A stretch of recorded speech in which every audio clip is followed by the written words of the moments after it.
বিসমিল্লাহির রহমানির রহিম। পরম করুণাময় ও অসীম দয়ালু আল্লাহর নামে শুরু। ومن أحسن قولا ممن دعا إلى الله وعمل صالحا وقال إنني من المسلمين। একদিন চলে যাব আমরা সবাই, থাকবো না আমরা কেহ, শুধু মাটির নিচে পড়ে রবে দেহ, শুধু মাটির নিচে পড়ে রবে দেহ। একদিন চলে যাব আমরা সবাই, থাকবো না আমরা কেহ, শুধু মাটির নিচে পড়ে রবে দেহ, শুধু মাটির নিচে পড়ে রবে দেহ।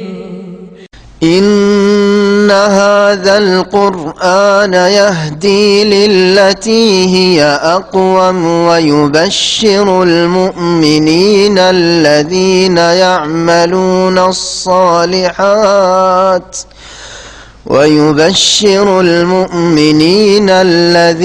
يعملون الصالحات أن لهم أجرا كبيرا وأن الذين لا يؤمنون بالآخرة أعتدنا لهم عذابا أليما ويدعو الإنسان بالشر دعاءه بالخير وكان الإنسان عجولا وجعلنا الليل والنهار آيتين فمحونا آية الليل وجعلنا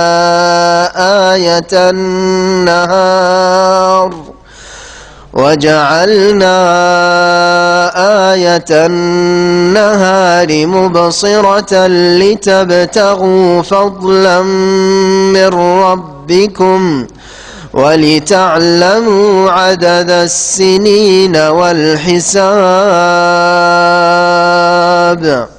وكل شيء فصلناه تفصيلا وكل إنسان ألزمناه طائره في عنقه ونخرج له يوم القيامة كتابا يلقاه منشورا اقرأ كتابك كفى بنفسك اليوم عليك حسيبا من اهتدى فإنما يهتدي لنفسه ومن ضل فإنما يضل عليها ولا تزر وازرة وزر أخرى وما كنا معذبين حتى نبعث رسولا وإذا أردنا أن نهلك قرية أمرنا متر فيها ففسقوا فيها فحق عليها القول فدمرناها تدميرا وكم أهلكنا من القرون من بعد نوح وكفى بربك بذنوب عباده خبيرا بصيرا من كان يريد العاجلة عجلنا له فيها ما نشاء لمن نريد ثم جعلنا له جهنم يصلاها مذموما مدحورا ومن أراد الآخرة وسعى لها سعيها وهو مؤمن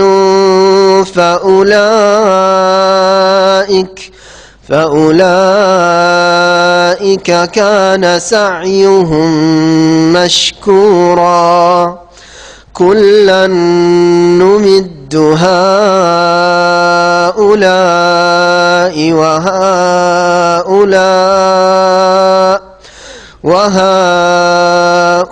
وهؤلاء من عطاء ربك وما كان عطاء ربك محظورا انظر كيف فضلنا بعضهم على بعض وللآخرة أكبر درجات وأكبر تفضيلا لا تجعل مع الله إلها آخر فتقعد مذموما مخذولا وقضى ربك ألا تعبدوا إلا إياه وبالوالدين إحسانا إما يبلغن عندك الكبر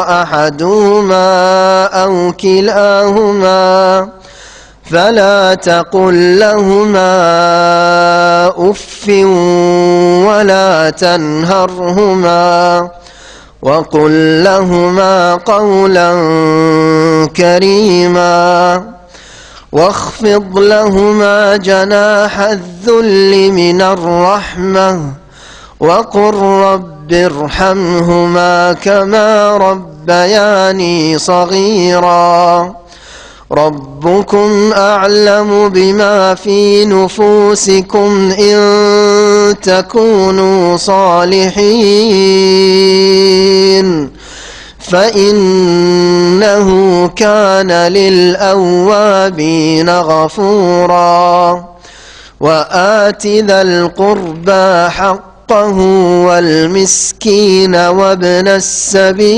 السبيل ولا تبذر تبذيرا إن المبذرين كانوا إخوان الشياطين وكان الشيطان لربه كفورا السلام عليكم ورحمة الله وبركاته الحمد لله رب العالمين والصلاة والسلام على سيد المرسلين نبينا محمد وعلى آله وصحبه أجمعين أما بعد فأعوذ بالله من الشيطان الرجيم إن هذا القرآن يهدي للتي هي أقوم ويبشر المؤمنين الذين يعملون الصالحات أن لهم أجرا كبيرا وأن الذين لا يؤمنون بالآخرة أعتدنا لهم عذابا أليما আল্লাহ পাক রব্বুল আলামিনের যাবতীয় প্রশংসা যে আল্লাহ পাক আমাদের হেদায়েতের জন্য কোরআন কারীম নাযিল করেছেন।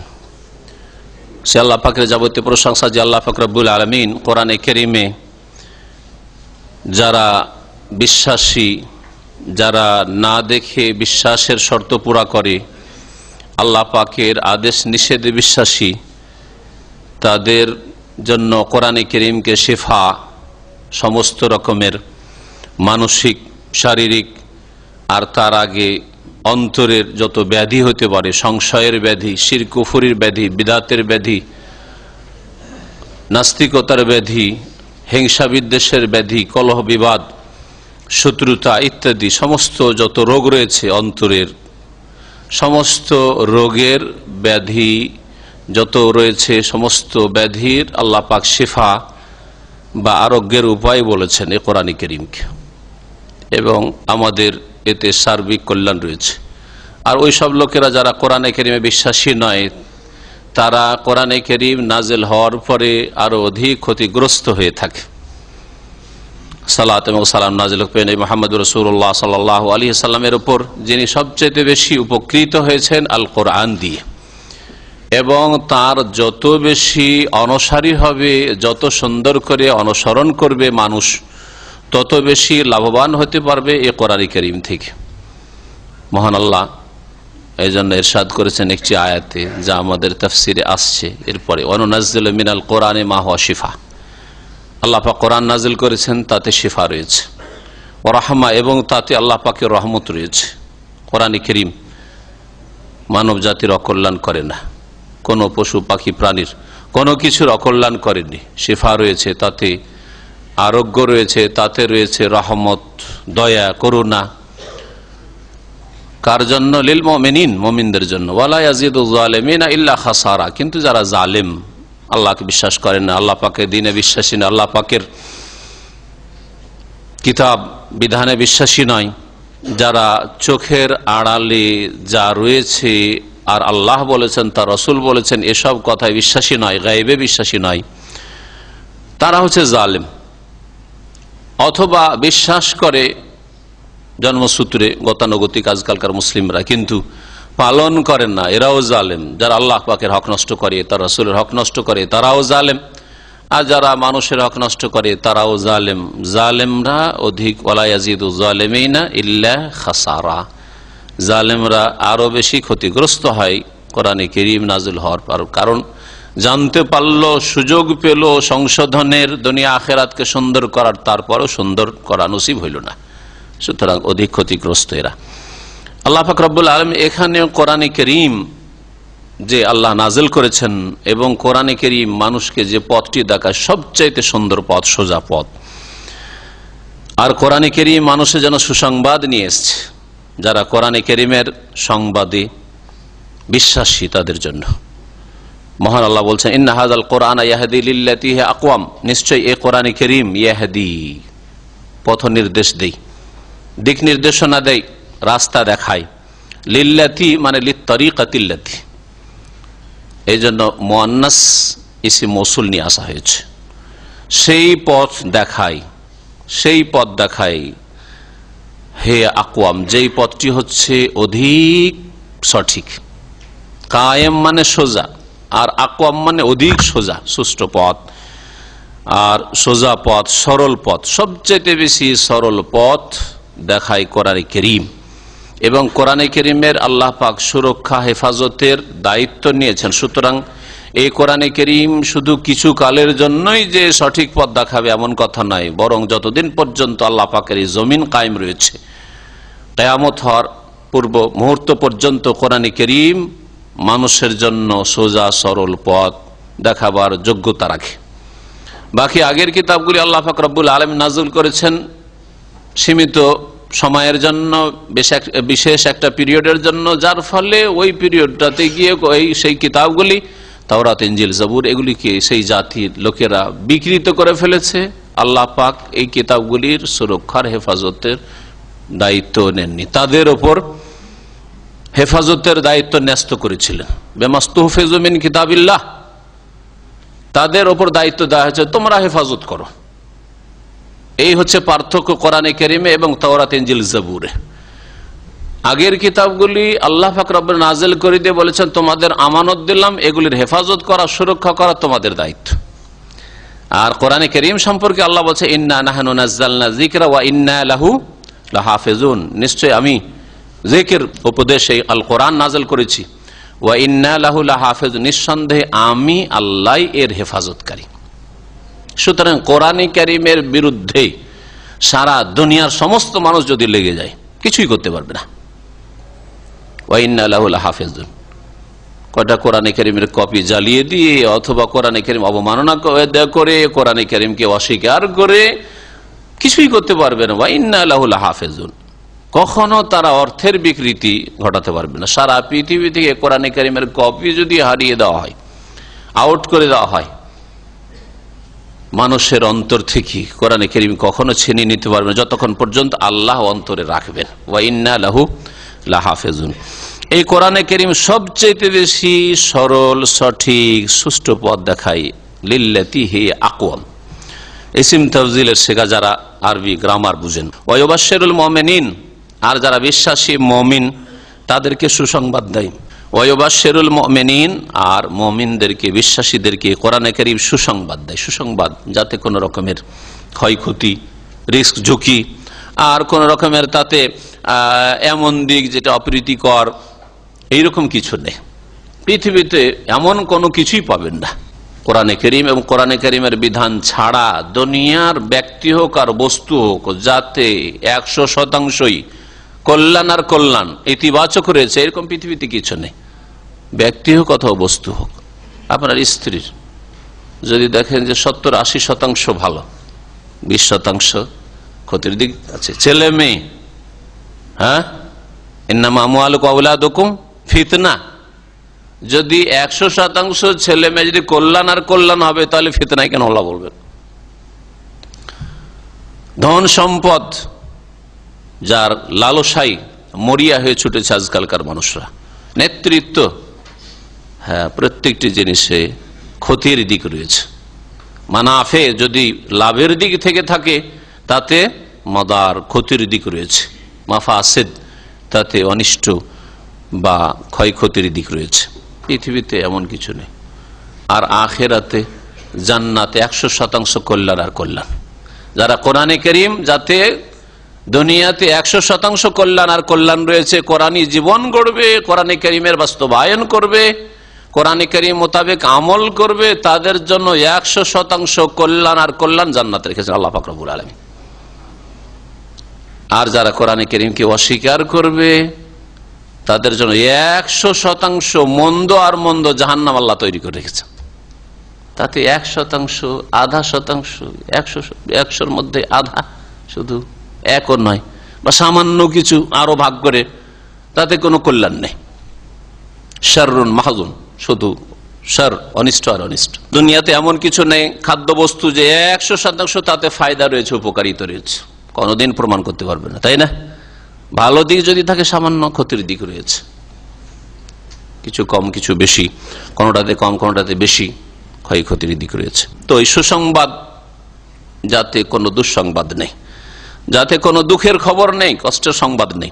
ওয়ায়ুবাশশিরুল মুমিনিন, মুমিনদেরকে কোরআনে কারীম সুসংবাদ দেয়। আল্লাযীনা ইয়ামালুনাস সালিহাত, এই আল্লাযীনা ইয়ামালুনাস সালিহাত থেকে আল্লাহ পাক বুঝিয়ে দিলেন যে শুধু মুমিন দাবি করলে হবে না, শুধু মুসলিম জন্মসূত্রেই হলে হবে না, যে বাপ মা মুসলিম আর যতদিন আমি ইতিহাসে দেখছি আমার পূর্বপুরুষদের সবাই মুসলিম, মুসলিম পরিবারের লোক, না, এতে হবে না। শুধু ইমানের দাবি করলে হবে না, আর বংশ পরিচয় দিলে হবে না, আর আপনার কার্ড আর পাসপোর্ট আর এইসব দিয়ে, আইডি পরিচয় দিয়ে আমি জাতিতে মুসলিম, এই করলে হবে না।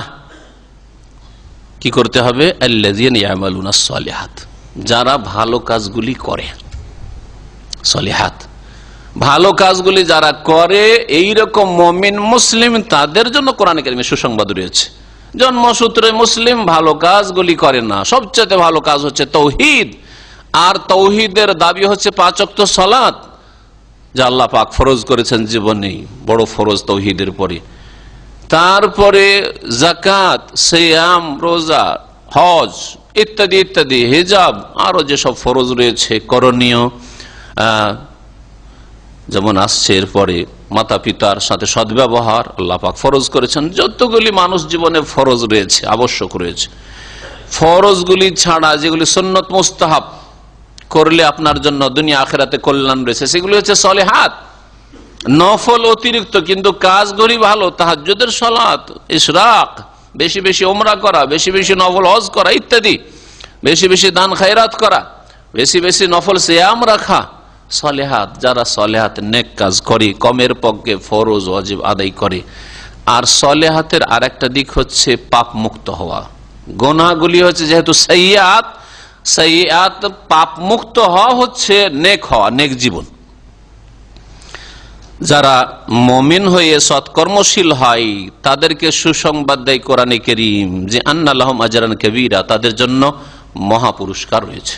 সুবহানাল্লাহ, আজরান কাবীরা, শুধু পুরস্কার নয়, আল্লাহ বলছেন আজরান কাবীরা, এই মহাপুরস্কার যদি নিয়ে যেতে পারেন আল্লাহ পাক রব্বুল আলামিনের কাছে, তো আল্লাহ পাক রব্বুল আলামিন জান্নাতে নাঈমান ওয়া মুলকান কবীর আল্লাহ পাক রেখেছে। হ্যাঁ, আল্লাহ পাক বলেন কোরআনে কারীম সূরা দাহরে, ওয়া ইযা রাআইতা সাম্মা রাআইতা নাঈমান ওয়া মুলকান কবীরা।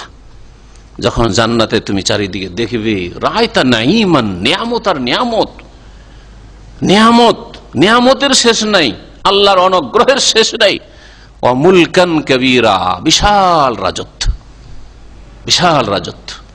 যদি আজরে কবীর নিয়ে যেতে পারেন কোরআনে কারীমের আলোকে, তো আল্লাহ পাক মুলকান কবীরা জান্নাতে রেখেছেন। আল্লাহ পাক আমাদেরকে যেন আজরে কবীর মহাপুরস্কার গ্রহণ করার তৌফিক দান করেন, সেই মোতাবেক আমল করার তৌফিক দান করেন। আমাদেরকে আল্লাহ পাক রব্বুল আলামিন যেন জান্নাতের নিয়ামত আর মুলকান কবীরা দান করেন।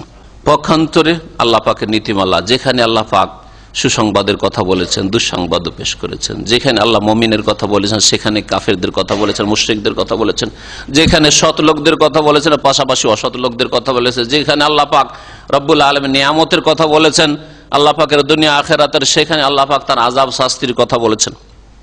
বলছেন ওয়ান্নাল্লাযীনা লা ইউমিনুনা বিল আখিরা, আর যারা পরকালে বিশ্বাসী নয়, পরকালে বিশ্বাসী নাই, পরকালে বিশ্বাসী নাই তো আল্লাহ তো বিশ্বাসী নাই।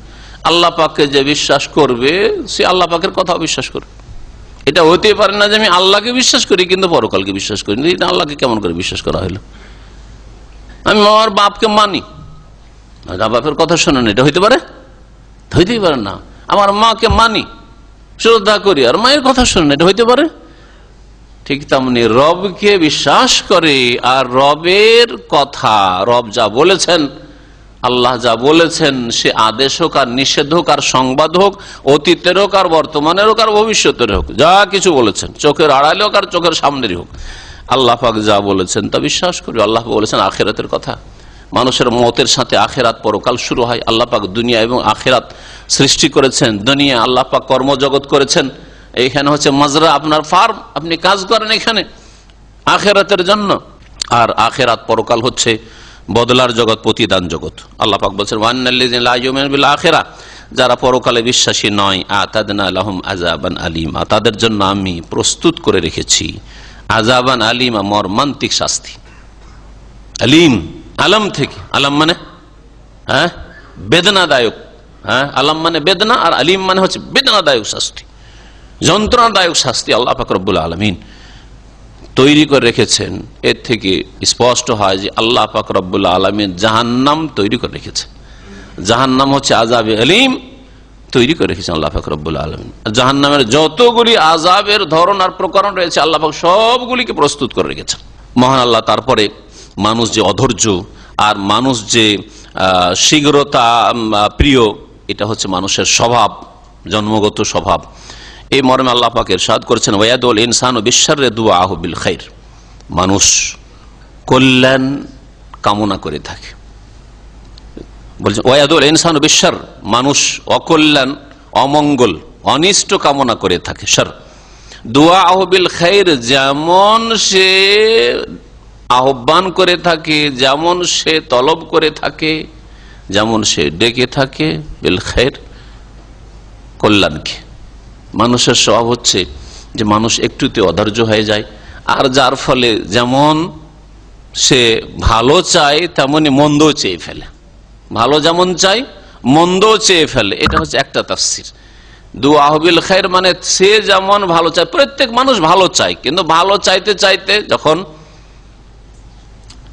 মন মেজাজ ঠিক আছে, ভালো অবস্থায় আছেন, মনটা খুশি আছে, আল্লাহর কাছে কল্যাণ চাইছেন, নিজের জন্য কল্যাণ চাইছেন, নিজের স্ত্রীর জন্য কল্যাণ চাইছেন, বাপ মায়ের জন্য কল্যাণ চাইছেন, ছেলে মেয়ের জন্য কল্যাণ চাইছেন, সব ভালো চাইছেন, তাই না? এটা হচ্ছে দুআহু বিল খাইর, কল্যাণ কামনা করছেন। কিন্তু যখন মানুষ অধৈর্য হয়ে যায়, অধৈর্য হয়ে যায়, রাগান্বিত হয়, নিজেকে আয়ত্তে রাখতে পারে না, তখন নিজের জন্য, নিজের পরিবার পরিজনের জন্য, নিজের আপনজনদের জন্য কি চায়? অনিষ্ট চেয়ে ফেলে। এটা কি মানুষের স্বভাব নাই? মানুষের এটা বদ স্বভাব।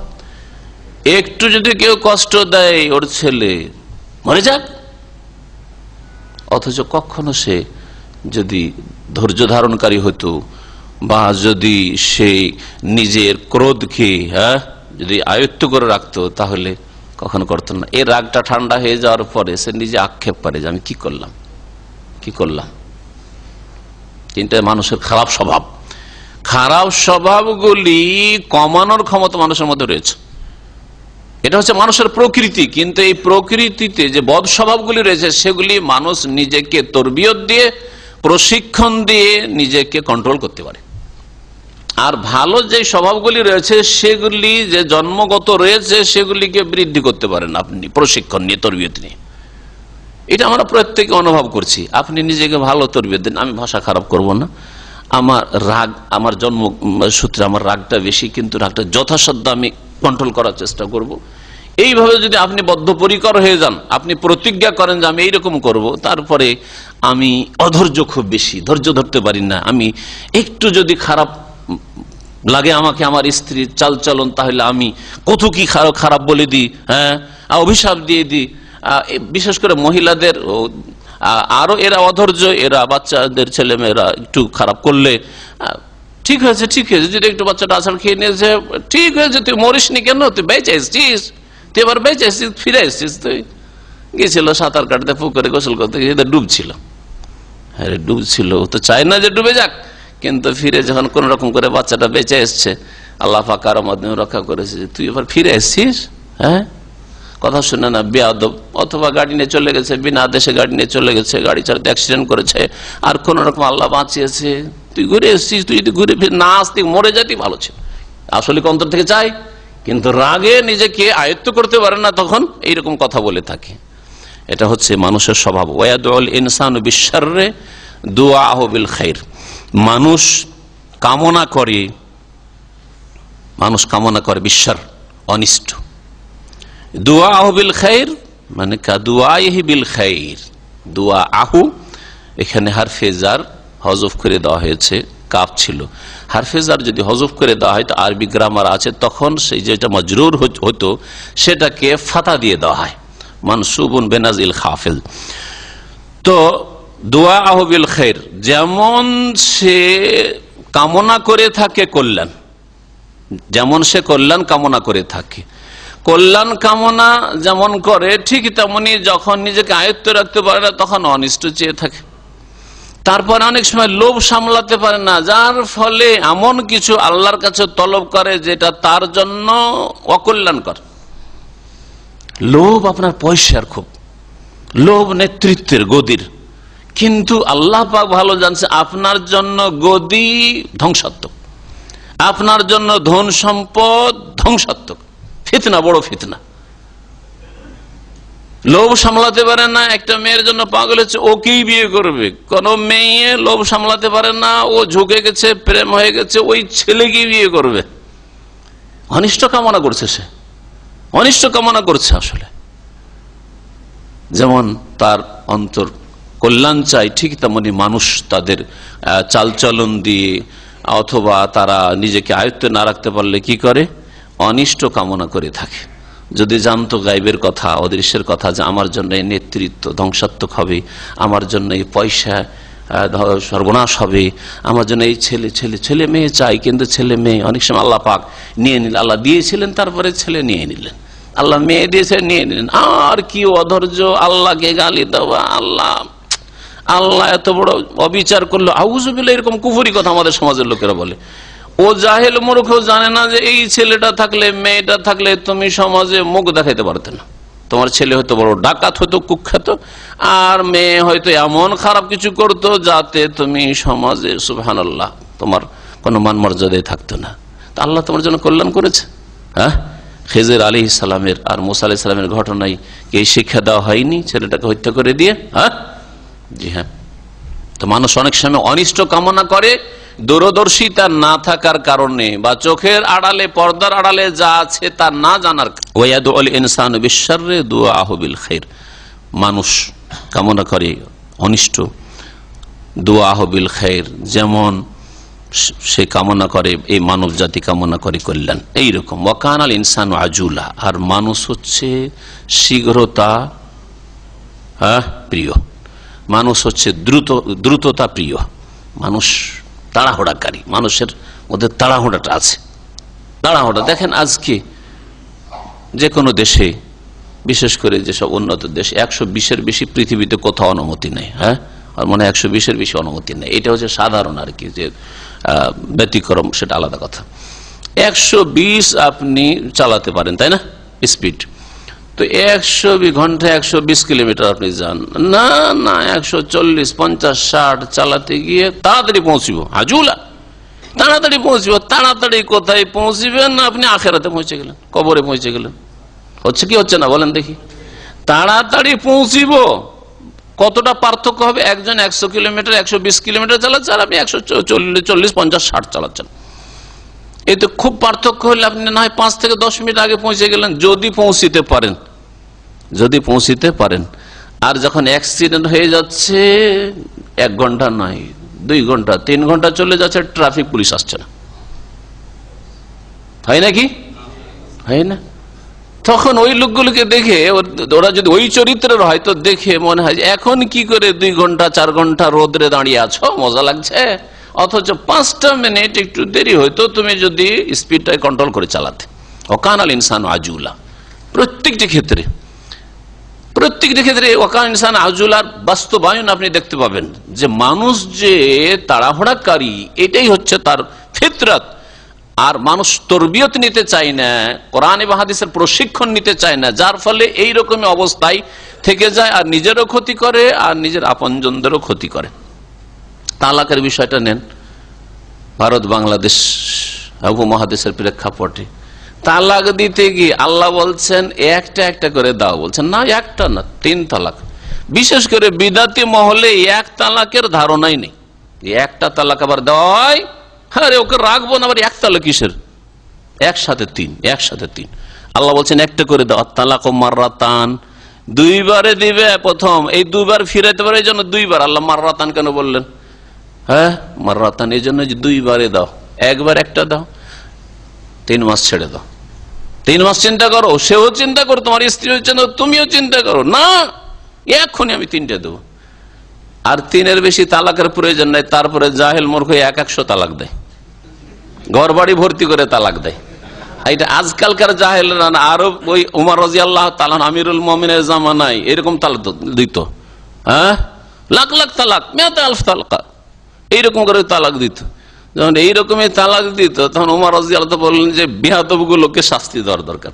হ্যাঁ, যেহেতু তিনি খলিফা আমিরুল মুমিনিন, বলে ইন্নান নাস কাদ ইস্তাজালু ফি আমর, মানুষরা এই বিষয়টাই তাড়াহুড়া করা শুরু করেছে যে একদিনে স্ত্রীকে চিরকালে বিদায় করব, ঠিক আছে, ফালাউ আমদাইনাহু ফামদাহু আলাইহিম, তাহলে আমার মনে হচ্ছে এদের উপরে 3টাকে বাস্তবায়ন করে দিই।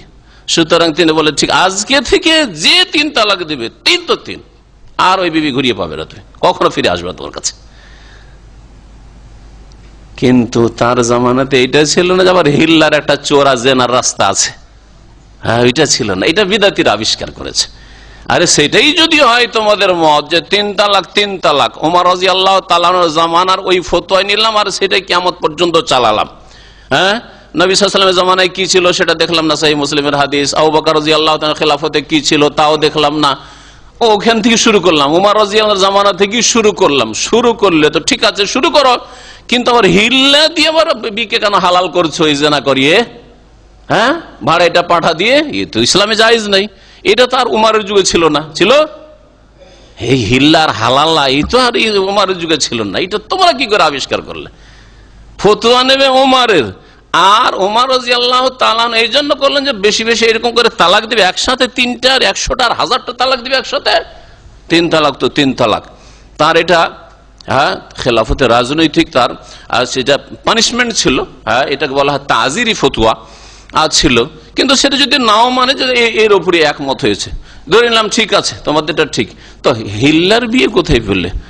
হ্যাঁ, ফতোয়া নিব ওমরের, আর হিল্লাটা আমাদের মোল্লাদের নিব যে ঠিক আছে তোর বিবি তো 3 তালাকে হারাম হয়ে গেছে, এখন হালাল তো করতেই হবে যেইভাবে হোক না কেন। তার কি করবি, দেখ কোনো বন্ধু বান্ধব আছে কিনা, বা কোনো মোল্লা হুজুর আছে কিনা, মসজিদের মোল্লাটাকে বল জাকারাতের জন্য বিয়ে করে সকালবেলা যেন তালাক দিয়ে দেয়। ব্যভিচার না এটা? এটা কি শিয়াদের রাফেজদের নেকাহে মোতা নয়? বলে তো নেকাহে মোতা ওরা করে 1 মাস 2 মাসের জন্য, 3 দিনের জন্য, 1 ঘন্টার জন্য ওরা নেকাহে মোতা করে। ওদের কাছে জেনা ধর্ম, আর আপনাদের কাছে যদি এইরকম হিল্লা আর হালালা যদি ধর্ম হয়, তাহলে একই অবস্থা। দুটোতে পার্থক্য আছে। নেকাহে মত আর হালালার বিয়েতে পার্থক্য কোথায়? ইসলামে যেটা আছে যে 3 তালাক যদি হয়ে গিয়ে থাকে তাহলে 3 তালাক হলে চিরদিনের জন্য হারাম, হাত্তা তানকিহা যাওজান গায়রা। তারপরে যে কোনো মানুষ স্বেচ্ছায় যে কোনো পুরুষ পয়গাম দেবে আর পয়গাম দিয়ে বিবাহ হবে, বিবাহ করবে, তাকে চিরকাল রাখার জন্য, যতদিন দুনিয়ায় থাকবে রাখার জন্য বিয়ে করবে। তারপরে তার সাথে সংসার চললো না, সেই জন্য সে ছাড়লো, ছেড়ে এই তাহলে আবার ছুটে যখন আসলো, তালাক হয়ে আসলো বাবার ঘরে, তখন সারা দুনিয়ার যে কোনো মুসলিম পুরুষ পয়গাম দিতে পারে, তুমি আগের স্বামী ছিলে, তোমার কোনো দখল নেই, তুমিও একজন ক্যান্ডিডেট হইতে পারো, পয়গাম দিতে পারো, ইচ্ছা হলে তোমার সাথে বিয়ে দিবে, না আর কারোর সাথে দিবে। এটা ইসলামে রয়েছে, কিন্তু এই হালালের তরিকা কোথায় রয়েছে?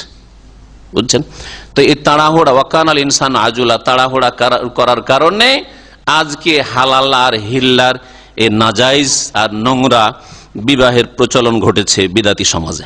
আল্লাহ পাক বলছেন ওয়াজআলনাল লাইলা ওয়ান নাহারা আয়াতান। এখান থেকে আল্লাহ পাক রব্বুল আলামিনের রুবুবিয়ত, আল্লাহ পাক রব্বুল আলামিনের প্রভুত্ব, আল্লাহ পাক রব্বুল আলামিনের কুদরত, ক্ষমতা, আল্লাহ পাকের কাজ, যে আল্লাহ পাকের বহু নিদর্শন আল্লাহকে চেনার রয়েছে, তার কিছু বর্ণনা করছেন। তার মধ্যে হচ্ছে রাত আর দিন। আল্লাহ বলছেন আমি সৃষ্টি করেছি রাত এবং দিন। কিভাবে? আয়াতাইন, দুটো নিদর্শন হিসাবে। ওয়াজআলনাল লাইলা ওয়ান নাহারা আয়াতাইন, আমি রাত এবং দিনকে করেছি দুটো নিদর্শন। নিদর্শন কাকে বলা হয়? আয়াত।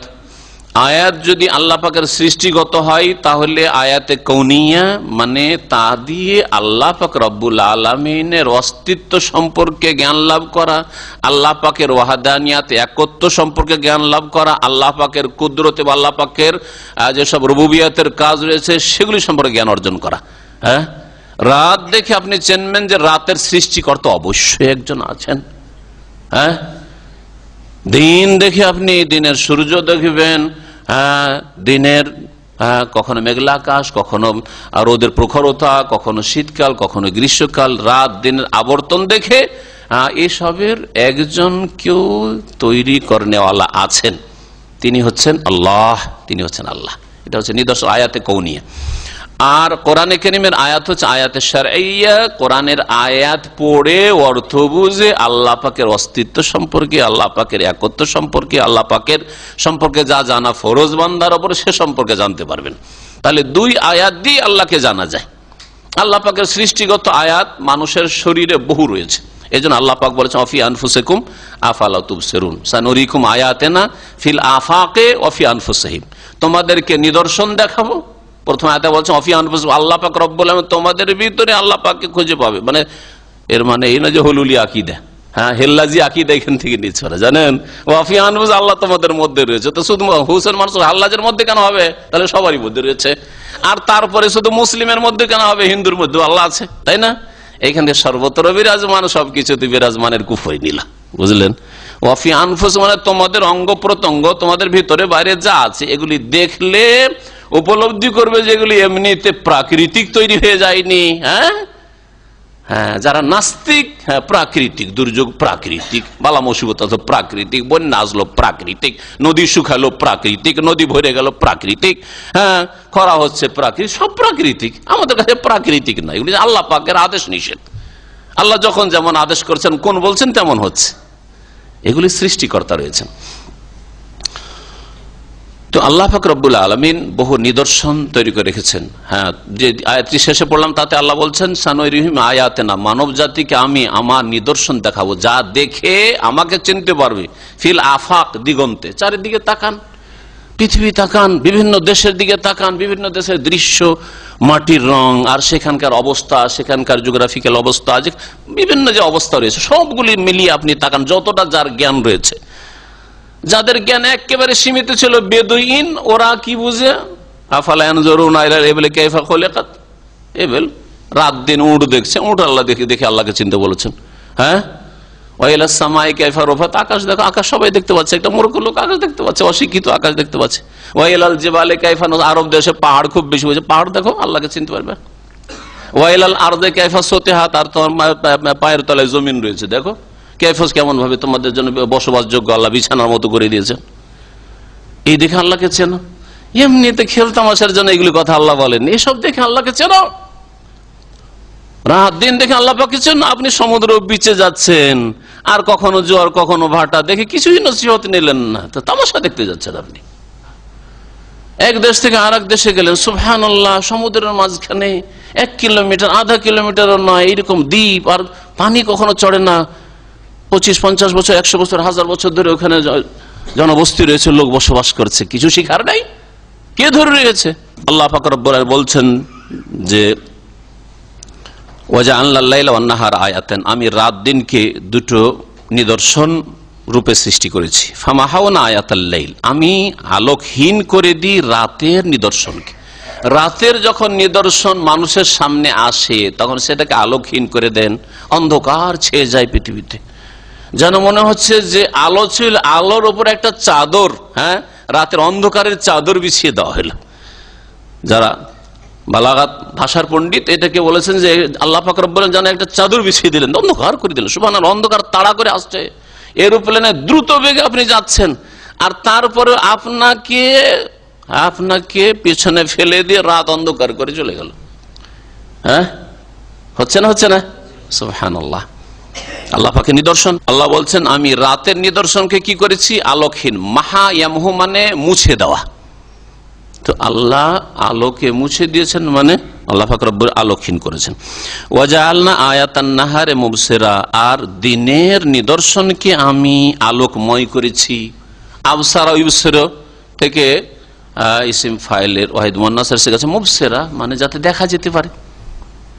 দিনে আপনি আলো হয়ে যাচ্ছে, তখন দেখতে পাচ্ছেন, আলোকময় আল্লাহ পাক করেছেন। লিতাবতাগু ফাদলাম মির রাব্বিকুম, এই যে রাত দিন, দিনে আলো হয়ে যাচ্ছে, রাত্রে অন্ধকার হয়ে যাচ্ছে, কি এমনি আল্লাহ করেছেন? আবাস আফাহাসিবতুম আন্নামা খালাকনাকুম আবাসা, এমনিতে এটাও একটা খেল তামাশা, যে একই রকম থাকলে দেখতে ভালো লাগবে না, তো একবার অন্ধকার হোক, একবার আলো হোক, একবার অন্ধকার হোক, একবার আলো, বাস এতটুকুই। না, এতে আরো বহু হিকমত রয়েছে, রহস্য রয়েছে। আল্লাহ বলছেন লিতাবতাগু ফাদলাম মির রাব্বিকুম, যাতে করে তোমরা সন্ধান করতে পারো তোমাদের প্রতিপালকের রাখা অনুগ্রহ। আল্লাহ যে জমিনে তোমাদের জন্য অনুগ্রহ, ফাজল মানে হচ্ছে রিজিক, উপজীবিকার ব্যবস্থা। আপনার খাদ্য লাগবে, পানীয় লাগবে, প্রয়োজনের বস্তু লাগবে, সাজ সরঞ্জাম লাগবে, এগুলো যাতে আপনি তলাশ করতে পারেন। কারণ দিনের আলোতে যেইভাবে এই কাজকর্ম করা সম্ভব, রাতের অন্ধকারে অসম্ভব। কত জায়গায় আলো দেবেন আপনি, কত জায়গায় বিদ্যুৎ পৌঁছাবেন। আর আজকে না হয় সামান্য কিছু বিদ্যুৎ পৌঁছাতে শিখেছেন, তারপরে এত উন্নত দেশে মাঝে মধ্যে বিদ্যুৎ চলে যাচ্ছে, যাই না? সুবহানাল্লাহ। আর বিদ্যুৎ শুধু শহরে, গ্রামে কোথায়, মরুভূমিতে কোথায়? লিতাবতাগু ফাদলাম মির রাব্বিকুম, দিন করেছেন আল্লাহ পাক রব্বুল আলামিন রুজির সন্ধানের জন্য। ফজল মানে রুজি। এই জন্য মসজিদ থেকে যখন বেরোচ্ছেন তখন কি দোয়া শেখানো হয়েছে? আল্লাহুম্মা ইন্নী আসআলুকা মিন ফাজলি। এখন মসজিদ থেকে নামাজ পড়ে সালাত আদায় করে বেরিয়ে গেলাম, এখন কিসের প্রয়োজন? রুজির প্রয়োজন। আল্লাহ তোমার কাছে ইন্নী আসআলুকা, আমি চাইছি, মিন ফাজলিকা, তোমার অনুগ্রহ, রুজি চাইছি। ফাইদা কুদিয়াতিস সালাতু ফান্তাশিরু ফিল আরদ, নামাজ শেষ হয়ে গেছে, জুমার নামাজের আয়াত, তখন ফান্তাশিরু ফিল আরদ, দুনিয়াতে ছড়িয়ে পড়ো, যে যেখানে যাওয়ার যাও। ওয়াবতাগু মিন ফাদলিল্লাহ, ওখানে আল্লাহ ফজল বলেছেন। আল্লাহর ফজল মানে হচ্ছে আল্লাহ পাকের অনুগ্রহ, রিজিক, যা আপনার ভাগ, আল্লাহ অংশ এখানে রেখেছেন।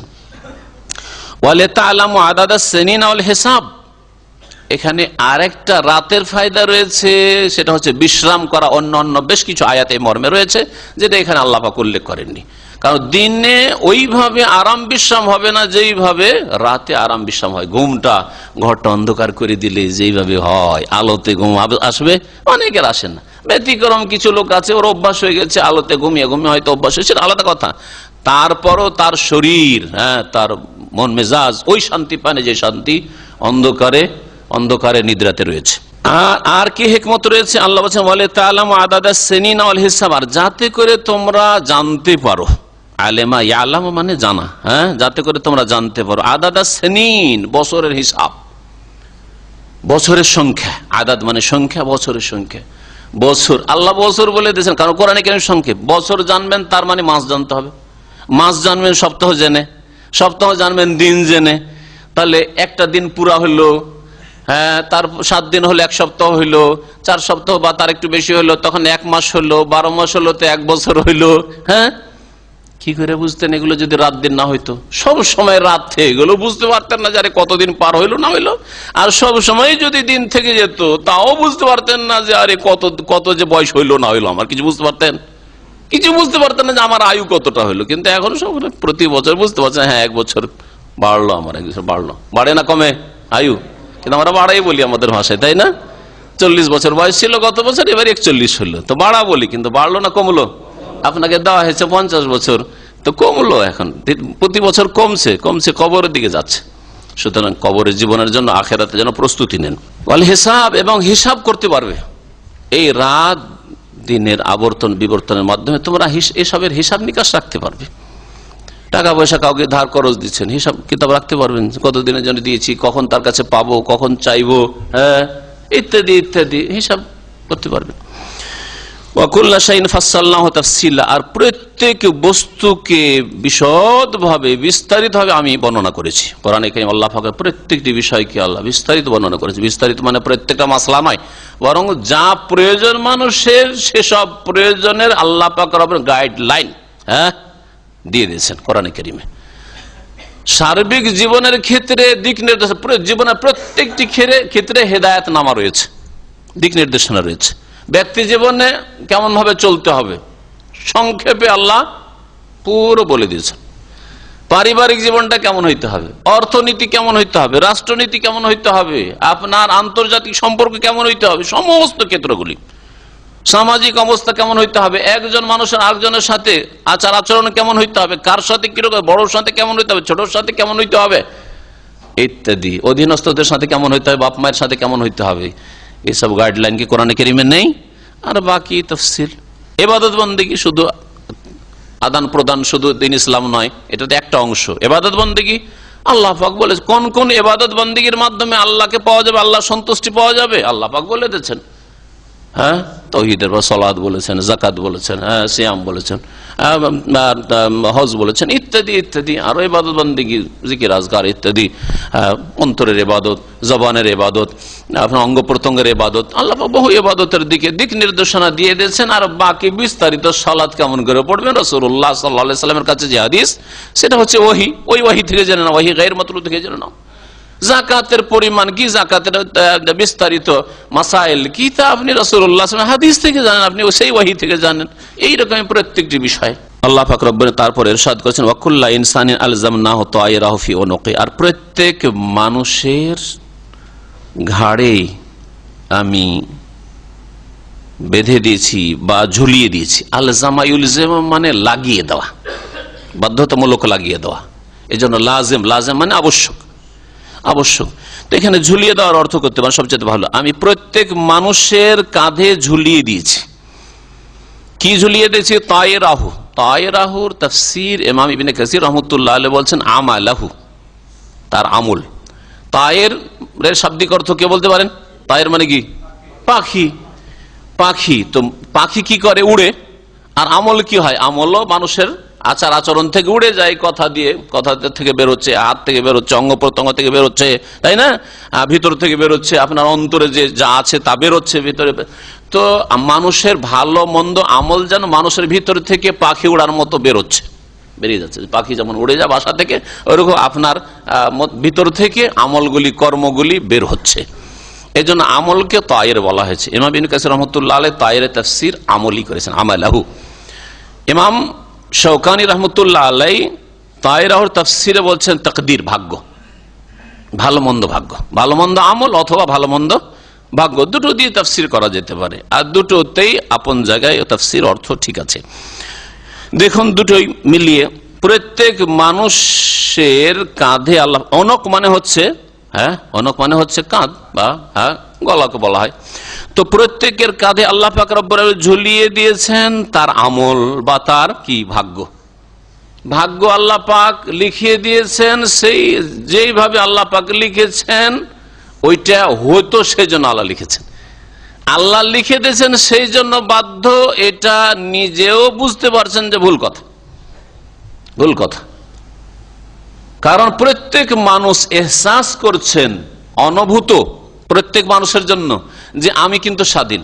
আমার হাতটা যেখানে নড়ছে, আমি নড়াচ্ছি না এমনি নড়ছে? নড়াচ্ছি। এতে আমার এখতিয়ার আছে না নেই? আর একটা লোক রুগী, হাত থরথর করে কাঁপে এমনিতে সবসময়, হ্যাঁ, ওকে বলতে পারেন বেচারা হ্যাঁ পাথরের মতো, তাই না? ও হিলতেই থাকবে, ও পাথরের মতো হয়ে গেছে ওর হাতটা। হ্যাঁ, পাথরকে যেখানে রেখে দেবেন ওখানে। আপনি কি ওই রকম? হ্যাঁ, বেনামাজিকে আল্লাহ পাক এমন জায়গায় রেখেছেন পাথরের মতো যে ওখান থেকে নড়তে পারবে না, মসজিদে আসতে পারবে না, এরকম নাকি? আর নামাজিকে এমন করেছেন যে ও মসজিদে আসতে বাধ্য করে নিয়েছেন, এমনটা কি?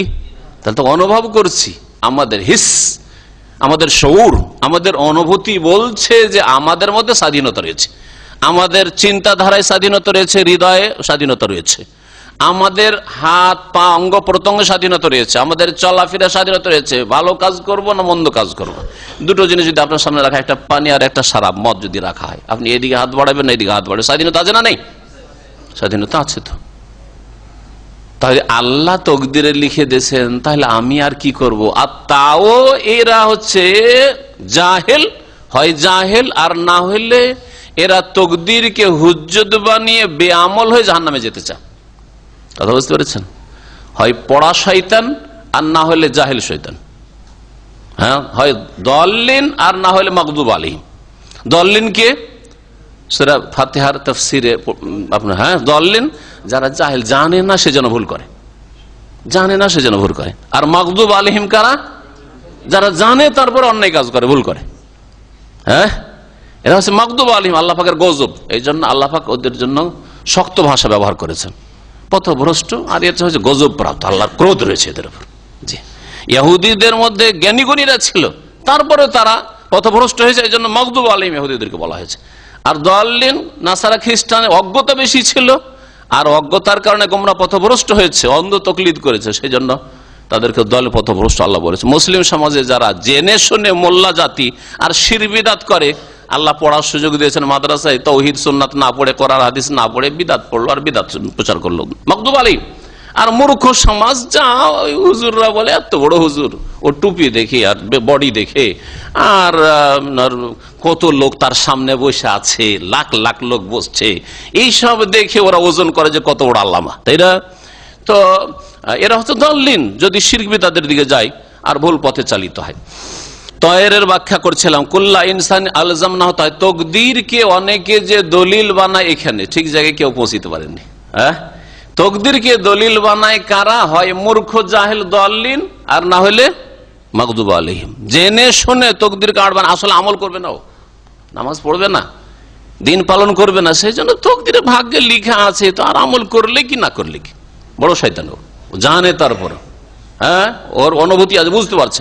আর মূর্খ ভাবছে সত্যি তো আল্লাহ লিখে রেখেছেন, তো উল্টে কি আর হবে? তো লিখে রেখেছেন মানে বাধ্য, লিখে রেখেছেন বাধ্য। আর নিজের শরীর অবস্থা বুঝতে পারছেন না, যে আপনার হাতটা এইদিকে দিবেন না ওইদিকে দিবেন, বুঝতে পারছেন না, দিতে পারছেন কি পারছেন না, এইদিকে ভালোর দিকে হাত দিতে পারেন, মন্দর দিকে হাত দিতে পারেন, হ্যাঁ, বুঝতে পারছেন না। আপনি আপনার কম্পিউটারটা খুলে, ইন্টারনেটটা খুলে ইসলামিক বক্তব্য চালু করতে পারেন ক্লিক করে, আর আবার ফিল্মও চালু করতে পারেন, এটাই স্বাধীনতা আপনি অনুভব করছেন না? তাহলে আপনি ভালো জিনিসটা খুললেন নাকি পাবেন, আর মন্দটা আপনি স্বাধীনতা খুললেন, ওর জন্য শাস্তি পাবেন। বুঝতে পারছেন না যে ইখতিয়ার আছে? তো বলছিলাম যে তাকদীর আল্লাহ লিখে রেখেছেন, যেহেতু আল্লাহ পাক সবকিছুই জানছেন, আমার আপনার মতো না, কোনো মাখলুকের মতন না। আমি এক সেকেন্ড পর কি হবে জানি না, তাই না? কিন্তু আল্লাহ পাক রব্বুল আলামিন অতীত বর্তমান ভবিষ্যৎ সবকিছুই চোখের আড়াল আর সামনে সবকিছু জানেন। আলিমুল গায়বে ওয়াশ শাহাদা, দৃশ্য অদৃশ্য সবকিছুর জ্ঞানী আল্লাহ পাক।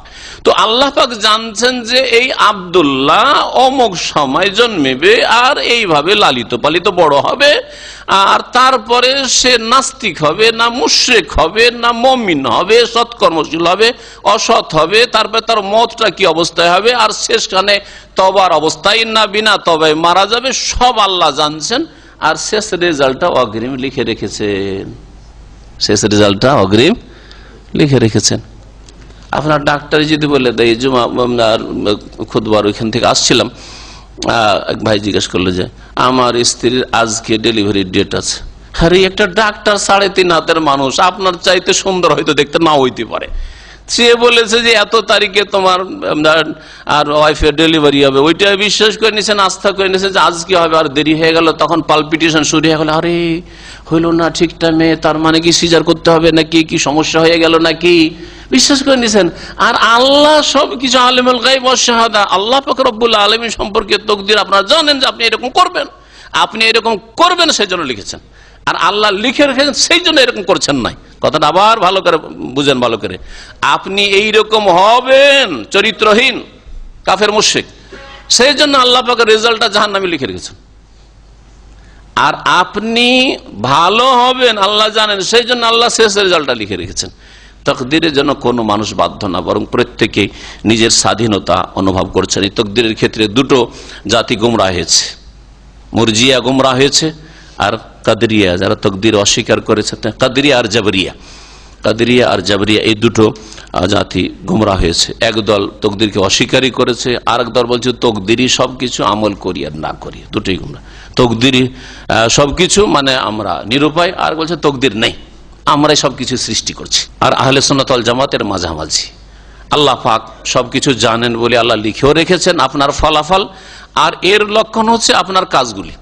আপনার ঈমান আমল হচ্ছে লক্ষণ আপনার তাকদীর ভালো কিনা। আপনি নিজেই উপলব্ধি করেন এখন, আমার ঈমান আমল যদি ভালো হয় তাহলে আমার তাকদীর ভালো, আর আমার ঈমান আমল খারাপ হচ্ছে তার মানে আমার তাকদীর খারাপ হচ্ছে। আপনি ঠিক করেন, রাস্তা পরিবর্তন করেন, ভালো রাস্তা খুঁজেন। আপনি এটাও স্বাধীনতা আল্লাহ দিয়েছেন যে রাস্তা চেঞ্জ করেন, ভুল রাস্তায় চলে গেছেন রাস্তা চেঞ্জ করেন, ইউ টার্ন করে ফিরে আসেন। তাইরা আল্লাহ পাক রব্বুল আলামিন তাহলে কি বলছেন, প্রত্যেক মানুষের কাঁধে আমি ঝুলিয়ে দিয়েছি তার ভাগ্যকে, ভালো মন্দ তাকদীর তার সাথে ঝুলন্ত রয়েছে, ঝুলছে, ওটা হবে, কারণ আল্লাহ পাক সবকিছু জানেন। আর যদি আমল নেন, আমল প্রত্যেক বান্দার কাঁধে ঝুলিয়ে দিয়েছেন আল্লাহ পাক রব্বুল আলামিন। যেই আমলগুলি নিয়ে আল্লাহর সামনে যাবে, ভালো আমল নিয়ে গেলে তার ফল ভালো পাবে। আর যদি মন্দ আমল নিয়ে যায়, কুফরি, শিরক, বিদআত, পাপ, অন্যায়, নামাজ ত্যাগ করা, যেসব অন্যায় রয়েছে, পাপ কাজ নিয়ে যায়, তাহলে তার শাস্তি পাবে। ওয়ানুখরিজু লাহু ইয়াওমাল কিয়ামাতি কিতাবান ইয়ালকাহু মানশুরা, আর তার জন্য কিয়ামতের দিনে আমি এমন একটি লিখনি বের করে নিয়ে আসবো। আমল নামা যাকে আমরা বলি, আমল নামা, এটা ফার্সি ভাষা। আমাল যদিও আরবি, আর তো নামাটা ফার্সি। নামা মানে কি বুঝেন? হ্যাঁ, নামা চিঠিকে বলা হয়। হ্যাঁ, নামা চিঠিকে বলা হয় ফার্সি ভাষা। ছোটকালে আমরা ফার্সি সামান্য পড়েছি, নামা চিঠিকে বলা হয়। তো এটা আপনার পত্র, হ্যাঁ, সারা জীবনের আপনার ডিটেলস হতে আছে যে আপনি কি করেছেন। আমল নামা কর্মলিপি আরবিতে, আরবি ভাষাটা আমাদের দেশে প্রয়োগ করেন। আরবিতে আরবরা কি বলে, আর কোন আরব যদি আপনাকে বলে আমল নামা, তো কি বলবে? আমল নামা বলবে, কি বলবে? সাহাইফুল আমাল, হ্যাঁ, সাহিফা, হ্যাঁ, সাহাইফ বহু বচন, সাহিফা, হ্যাঁ, সাহাইফুল আমাল বলা হয়। আমল নামা যেটাকে বলছে ফারসিতে, ওটা হচ্ছে সাহাইফুল আমাল আরবিতে। তো আল্লাহ পাক রব্বুল আলামিনের ফেরেশতারা সবকিছু লিখছেন, ভালো মন্দ সবকিছু লিখছেন। এই মর্মে অনেকগুলি আয়াত রয়েছে। আল্লাহ পাক বলছেন সেই কিতাব আমি কিয়ামতের দিনে কি করব, বের করে নিয়ে আসবো। আল্লাহ পাক হাজির করবেন। ইয়ালকাহু মানশুরা, যার সম্মুখীন হবে বা যার সাথে সাক্ষাৎ করবে, মানশুরা খোলা অবস্থায়, খোলা পত্র পেয়ে যাবে, সারা জীবনের হ্যাঁ সমস্ত বৃত্তান্ত পেয়ে যাবে তাতে। আল্লাহ পাক রব্বুল আলামিন তারপর বলছেন ইকরা কিতাবাক, সেই কিয়ামতের দিন আল্লাহ বলবেন তোমার এই কর্মলিপি পড়ো, তোমার যে এই যে কিতাব এটা পড়ো। কাফা বিনাফসিকা আল-ইয়াওমা আলাইকা হাসিবা, কাফা বিনাফসিকা, কাফার পরে যে বাটা আসে আরবি গ্রামে, বাটা হচ্ছে অলংকারের জন্য জায়েদা, তার অর্থ করা যাবে না। তাহলে কি অর্থ হবে? কাফা নাফসুকা, নাফসুকা আসলে ফাইল ছিল, বা জায়েদার কারণে বেনাফসিকা হয়ে গেছে। কাফা নাফসুকা আসলে তার মানে তুমি নিজেই যথেষ্ট, তুমি তোমার নাফস, তুমি নিজেই যথেষ্ট। আলাইকা তোমার জন্য বা তোমার ওপর, হাসিবা হিসাব নেওয়ার জন্য, তোমার হিসাব কষার জন্য তুমি নিজে যথেষ্ট। তোমার আমলনামা, তোমার কর্মলিপি তোমার সামনে আছে, তুমি নিজেই হিসাব করো, দেখো। আর কোনটা অস্বীকার করার থাকলে অস্বীকার করো। অস্বীকার করতে পারবে? আল্লাহ কি সামান্য একটু বাড়িয়ে লিখবেন যে অস্বীকার করবে? ক্ষমতা আছে না? কোনো গুনাহ বাড়িয়ে লিখবেন আর নেকি কোনো কমিয়ে লিখবেন? সুতরাং অস্বীকার করার কোনো ক্ষমতা নেই। আল্লাহ পাক রব্বুল আলামিন সূরা কাহফ বলেছে ওয়াজাদু মা আমিলু ওয়া ওয়াদিয়াল কিতাব, সেখানে আল্লাহ বলেছেন আল কিতাব, আমলনামা কর্মলিপি রাখা হবে। ফাতারাল মুজরিমিনা মুশফিকিনা মিম্মা ফিহি, ভয়ে ভীত হবে পাপিষ্ঠ অপরাধীরা। ওয়া ইয়াকুলুন, আর বলে ইয়া ওয়াইলাতানা, হায় দুর্ভোগ, হায় সর্বনাশ। মা লিহাযাল কিতাব, ই আবার কোন লিপি হলো, ই আবার কোন লিখনি হলো। লা ইউগাদিরু সাগীরাতান ওয়ালা কাবীরা, ছোট বড় একটা ছোট্ট কাজ করেছিলাম ওইটাও ছাড়েনি। একটা আম পেড়ে খেয়েছিলাম, 1 টাকা চুরি করেছিলাম, কফিলের কাছ থেকে 1 টাকা চুরি করে একটা স্যান্ডউইচ খেয়েছিলাম, হ্যাঁ ছাড়ে নাই। ট্যাক্সি চালান, 10 টাকা ভাড়া, ধোকা দিয়েছিলাম, আর 2 কিলোমিটার একটু ঘুরিয়ে ফিরিয়ে, কাস্টমার তো পাচ্ছি না, একে নিয়ে ঘুরিয়ে 10 টাকা যায় 20 টাকা নিয়ে নি। করে, এগুলো করে, ড্রাইভাররা করে। এখানে করে কিনা বলতে পারেন, কিন্তু করে ড্রাইভার, যারা পেশাগত ড্রাইভার, ইল্লামান রাহিমাল্লাহ। আমাদের দিনী ভাইরা যারা দিন শিখেছে, দিন বুঝে, যারা দিনের আমল করে ছাড়া, এদের কাজ সাধারণত এইরকমই হয়। পেশাদার ড্রাইভারকে দেখা গেছে যে এরা এখানকার স্থানীয় যুবকরা যে গাড়ি চালায় উশৃঙ্খল, তাদেরকে হারিয়ে দেবে অনেক সময়। রাগ করবেন না কেউ, কিন্তু রাগ করবেন না কিন্তু, কারণ হক কথা আমাদের ওস্তাদরা শিখিয়েছেন যে হক কথা তিক্ত লাগে, তিক্ত হয় না।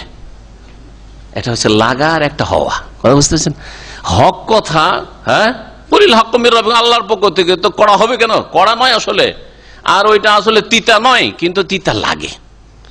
তিতা খাওয়া অভ্যাস না থাকলে তিতা লাগে, কিন্তু আপনি যদি হকপন্থী হয়ে যান তো আপনাকে তিতা লাগবে না। আল্লাহ পাক রব্বুল আলামিন বলছেন যে ইকরা কিতাবাক, তোমার এই লিপি, তোমার কিতাব আমলনামা পড়ো। কাফা বিনাফসিকা আল-ইয়াওমা আলাইকা হাসিবা, কাফা বিনাফসিকা আল-ইয়াওমা আলাইকা হাসিবা, তোমার জন্য, তোমার হিসাব নেওয়ার জন্য তুমি আজকে যথেষ্ট।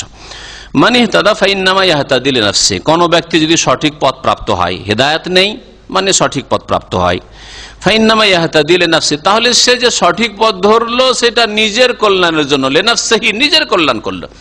আপনি আপনার সালাত আদায় করে আপনার কল্যাণ করবেন, আর এই কল্যাণের জন্য আপনাকে আপনার সাথী ভাইরা, রুমমেটরা যদি ফজরের জায়গায়, আসরের জায়গায় ঘুম ভাঙায়, তো কষ্ট কেন? অথচ আপনার কল্যাণ তাতে, ওর কি কল্যাণ রয়েছে? যে আপনাকে জাগাচ্ছে তার কি কল্যাণ রয়েছে? আপনার কল্যাণের জন্য করছে। আপনি সামান্য 1 টাকার কেউ যদি উপকার করে দেয়, তাহলে কত আপনি কৃতজ্ঞতার শুকরিয়া আদায় করছেন, আর আপনার আখেরাতকে সুন্দর করে দিতে চাইছে, আর আপনি সেখানে রাগ করছেন যে আমার ঘুমটা ভাঙিয়ে দিল, লাইট জ্বালিয়ে দিল, যাবে নামাজে যাবে, লাইটটা কেন জ্বালায় ফজরে, যাবে নামাজে যাবে, কিন্তু আমাদেরকে কেন জায়গা? ও নিজের কাজ নিজে করুক। আউযুবিল্লাহ, সব শয়তান প্রকৃতির মানুষ। আল্লাহ পাক সব ফাসিক গুমরাহ মুসলিমদেরকে, মান ইহতাদা ফাইন্নামা ইয়াহতাদি লিনাফসিহি, যারা হেদায়েত প্রাপ্ত হলো তারা নিজেদের জন্যই হলো, নিজের কল্যাণের জন্য। ওমান দাল্লা, আর কেউ যদি পথভ্রষ্ট হয়, ফাইন্নামা ইয়াদিল্লু আলাইহা, তাহলে সে তার বিরুদ্ধেই পথভ্রষ্ট হলো, নিজেরই ক্ষতি করলো। আলাইহা বলেছেন, আলা বিরুদ্ধে আসে। উদউলি আরবিতে হয় মানে আমার কল্যাণের জন্য নেক দোয়া করো, আর উদু আলাইহা মানে আনা, যদি কেউ বলে আনা আদু আলাই, নিজের জন্য নিজের, কেউ চাইবে না যে আমার বদদোয়া করো, কিন্তু বলে আনা আদু আলাইক, আমি তোমার কি করবেন? আনা আদু আলাইক, আলা আসলে, আলা যদি তার আসে, সেলা প্রিপোজিশন আসে, তাহলে বদদোয়ার অর্থ হয়ে যায়। অথচ দা, এখানেও দা আয়াদু থেকে, আর ওখানেও দা আয়াদু থেকে। হ্যাঁ, দাও তো লাহু, আমি তার জন্য নেক দোয়া করলাম, দাও তো আলাইহে, হ্যাঁ, মানে তার জন্য বদদোয়া করলাম।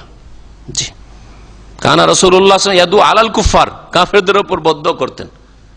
ওয়াদু লিল মুমিনিন, মুমিনদের কল্যাণে দোয়া করতেন। যে লাম, এখানে লাম আসল লিল মুমিনিন, আর ওখানে আলাল কুফার। আল্লাহ পাক রব্বুল আলামিন তারপরে বলছেন, ওয়ালা তাজিরু ওয়াজিরাতুন বিজরা উখরা, আর কোন বোঝা বহনকারী অন্যের বোঝা উঠাবে না। ওয়াজারা ইয়াজিরু, বিজরুন মানে বোঝা, আর ওয়াজারা ইয়াজিরু মানে বোঝা বহন করা। ওয়ালা তাজিরু, বহন করবে না, ওয়াজিরাতুন মানে নাফসুন ওয়াজিরাতুন, কোন বোঝা বহনকারী ব্যক্তি, পুরুষ হোক আর নারী হোক, বিজরা উখরা, অন্যের বোঝা, অপরের বোঝা, কেউ কারো বোঝা উঠাবে না। বাপ মা ছেলে মেয়েদের বোঝা উঠাবে না, ছেলে মেয়ে বাপ মায়ের বোঝা উঠাবে না। এটা হচ্ছে আল্লাহ পাকের কোরআনী নীতিমালা, কায়দায়ে কোরআনিয়া, দুনিয়ার ক্ষেত্রে আর আখিরাতের ক্ষেত্রে। কেমন দুনিয়ার ক্ষেত্রে? আমাদের দেশের বক্তাদের একটা চা খাওয়া দুরুদ আছে, চা খাবে, দুধ খাবে, ওই জন্য ওর একটা দুরুদ আছে, আল্লাহুম্মা শুরু করে দিল, পড়তে থাকলো, ওর মধ্যে চা পানি করা হচ্ছে, ঠিক না? তা আমাদের তো নাই, তো ওর মধ্যে আপনারা প্রশ্ন উত্তর দেন যে বিদাতি দুরুদ তো আমাদের কাছে নেই, সুন্নতি দুরুদ আছে সাল্লাল্লাহু আলাইহি ওয়াসাল্লাম। দুনিয়ার ক্ষেত্রে ছেলে দোষ করেছে, আসামি ছেলে, আর বাপকে মাকে গোটা বংশকেও আসামি বানিয়ে দিল, খুনের আসামি, নারী নির্যাতনের আসামি। বউ কেস করেছে, সম্পর্ক খারাপ হয়েছে ছেলের সাথে, কেস করেছে গোটা বংশের ওপর।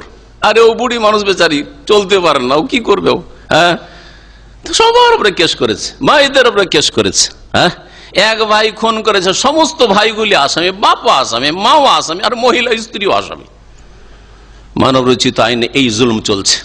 ওয়ালা তাজিরু ওয়াজিরাতু বিজরা উখরা। দুনিয়ার ক্ষেত্রে কেউ কারো বোঝা উঠাবে না। দোষ করেছে আপনার ভাই, আপনার ভাই শাস্তি পাবে। আমার ভাই করেছে, আমার ভাই শাস্তি পাবে। আমি করেছি, আমি পাবো, আমার ভাই কেন শাস্তি পাবে? এরকম রিয়াকশনে ওই লোককে পায় না। আমাদের সামাজিক বা পারিবারিক দ্বন্দ্বে, আরে যে অন্যায় করেছে ওকে পায় না, ওর ভাইকে পেয়ে গেছে, মার মার, এই শুরু হয়ে গেল।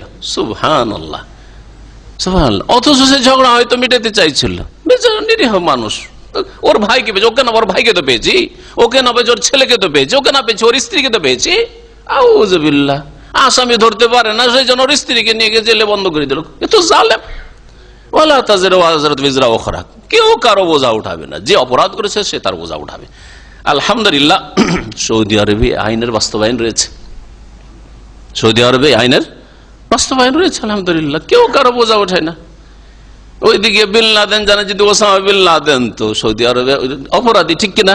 উদাহরণ দিয়ে বুঝেন। আর বিন লাদেন কামাই বিশাল কোম্পানি, হারমানিসের মক্কা মদিনার সবচেয়ে বড় কন্ট্রাক্টর, জানেন না? তাহলে চিন্তা করেন আপনি। কিন্তু আমাদের দেশে ভাবতে পারেন, হ্যাঁ, যে আব্দুর রহমানের ভাই আর বড় একটা কোম্পানির মালিক, হ্যাঁ, ভাই মানে ওকে যেতে হবে, ওর সাথে ভাই সবকে যেতে হবে, তাই নাকি? কত বড় জুলুম হচ্ছে। আর আখিরাতের ক্ষেত্রে কেউ কারো বোঝা উঠাবে না। হ্যাঁ, কেউ কারো বোঝা উঠাবে না। ছেলে নামাজ পড়ে না, বেনামাজি, বাপ মা বোঝা উঠাবে নাকি? আস্তে করে মাথা ঝুলেছেন তো। ছেলে নামাজ পড়ে না, বাপ মা বোঝা উঠাবে না? উঠাবে না বলেন? আর যারা বলছে যে উঠাবে, ওরা বলেন এরকম আছে, উঠাবে? হ্যাঁ, এক দল দুই দল। আর যারা বলছেন যে যদি নিজের দায়িত্বে অবহেলা করে, দায়িত্ব পালন অবহেলা করে, তাহলে বোঝা উঠাইতে হবে। আর দায়িত্ব যদি অবহেলা না করে তাহলে বোঝা উঠাইতে হবে না, তারা হাত উঠান। এটা সবাই, এটা ঠিক। এই দেখলেন, তিনটা মতের মধ্যে এটা ঠিক। তা আমাদের তিনটা মতের মধ্যে একটা ঠিক না তিনটাই ঠিক? তিনটার মধ্যে কয়টা ঠিক? তাহলে বোঝা গেল যুক্তিতে, যুক্তি বলে যে আল হাক্কু লা ইয়াতাআদ্দাদু, সত্য একাধিক হয় না, একটা সত্য হয়, ঠিক কিনা?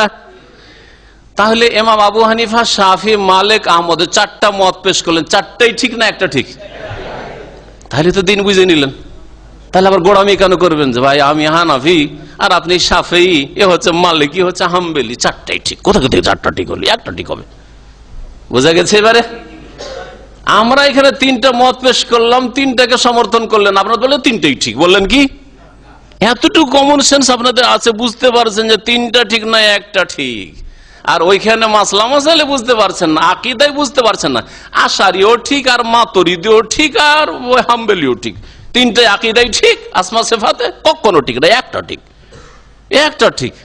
আসমা সিফাতের যদি তাবিল ঠিক হয় তাহলে যারা তসলিম করেছে, বলছে যে আল্লাহ পাক যেভাবে বলেছেন ওইভাবে আমরা মানবো, এটা ঠিক নয়। আর ওইটা ঠিক হয় তো এটা ঠিক নয়। এইভাবে বুঝলেই তো সহজ হয়ে যায় দিন বুঝা। দিন বোঝা খুব সহজ যদি বোঝার চেষ্টা করে। আল্লাহ পাক যেন তৌফিক দান করে। বোঝা উঠাবে না, হ্যাঁ, অন্যের বোঝা উঠাবেন। এখানে যে বললাম যে দায়িত্ব পালনে গাফিলতি যদি করে, অবহেলা করে, তাহলে বোঝা উঠাইতে হবে। সেটা ছেলে মেয়ের বোঝা কিন্তু উঠায়নি, ওটা নিজের বোঝা। এটাও বুঝে নেন সূক্ষ্ম কথা।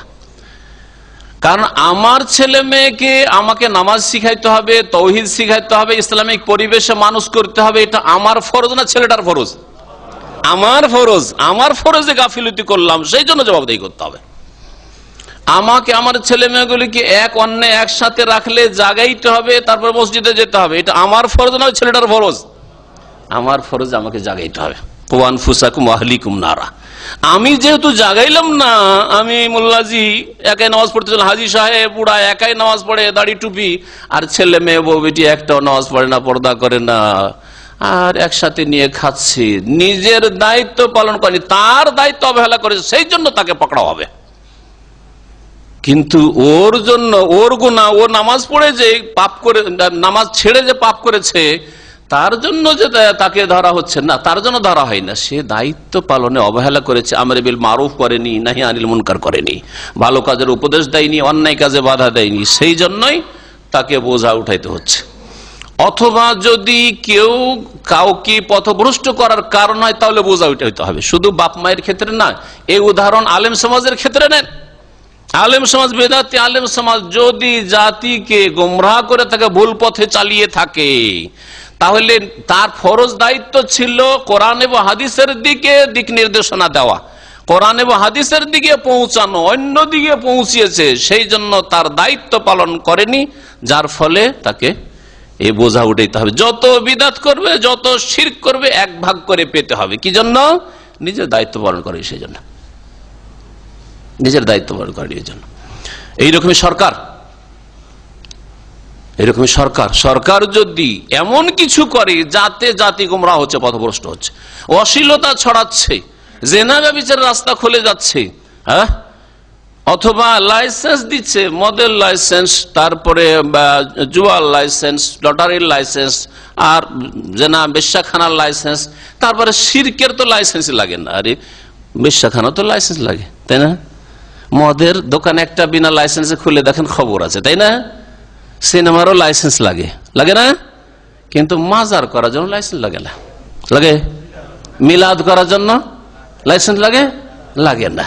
হ্যাঁ, কোরআনে হাদিসের মাহফিল করেন, আবার পারমিশন নিতে হবে। পারমিশন না করে হঠাৎ করে এসে বন্ধ, না না না চলবে না, তোমাদের এই অনুষ্ঠান করা চলবে না। কিন্তু মিলাদের মাহফিল করেন, আবার লাইসেন্স লাগে না, কোনো লাইসেন্স লাগে না, অনুমতিও লাগে না। তাহলে এইরকম যদি হয়, তাহলে জবাবদেহি করতে হবে দায়িত্বশীলদেরকে। কুল্লুকুম রাইন ও কুল্লুকুম মাসউলুন আন রাইয়াতি, সহিহ বুখারীর হাদিস। তোমাদের প্রত্যেককে কিন্তু দায়িত্বশীল, আর প্রত্যেককে নিজ নিজ দায়িত্ব সম্পর্কে মাসউল, জিজ্ঞাসা করা হবে, জবাবদেহি করতে হবে আল্লাহ পাকের সামনে। আল্লাহ পাক সকল স্তরের মানুষকে যেন হেদায়েত দান করেন, নিজ দায়িত্ব পালন করার তৌফিক দান করেন। আল্লাহ পাক রব্বুল তারপর বলছেন, ওমা কুন্না মুআযযিবিন, আর আমি আল্লাহ আযাব দিই না।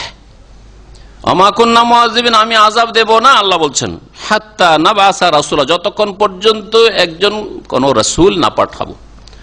রাসূল প্রেরণ করা ছাড়া, দূত প্রেরণ করা ছাড়া, জানিয়ে দেওয়া ছাড়া। রাসূল মানে যুগে যুগে রাসূল আসবে, একবার নবী আর রাসূল এরকম নয়, কিন্তু রাসূল হয়, রাসূল আসবেন, আর রেসালাতের দরজা যদি বন্ধ হয়ে গিয়ে থাকে, যেমন নবী করিম সাল্লাল্লাহু আলাইহি সাল্লামের পরে আর কোন রাসূল নবী আসবেন না, তাহলে কি হবে?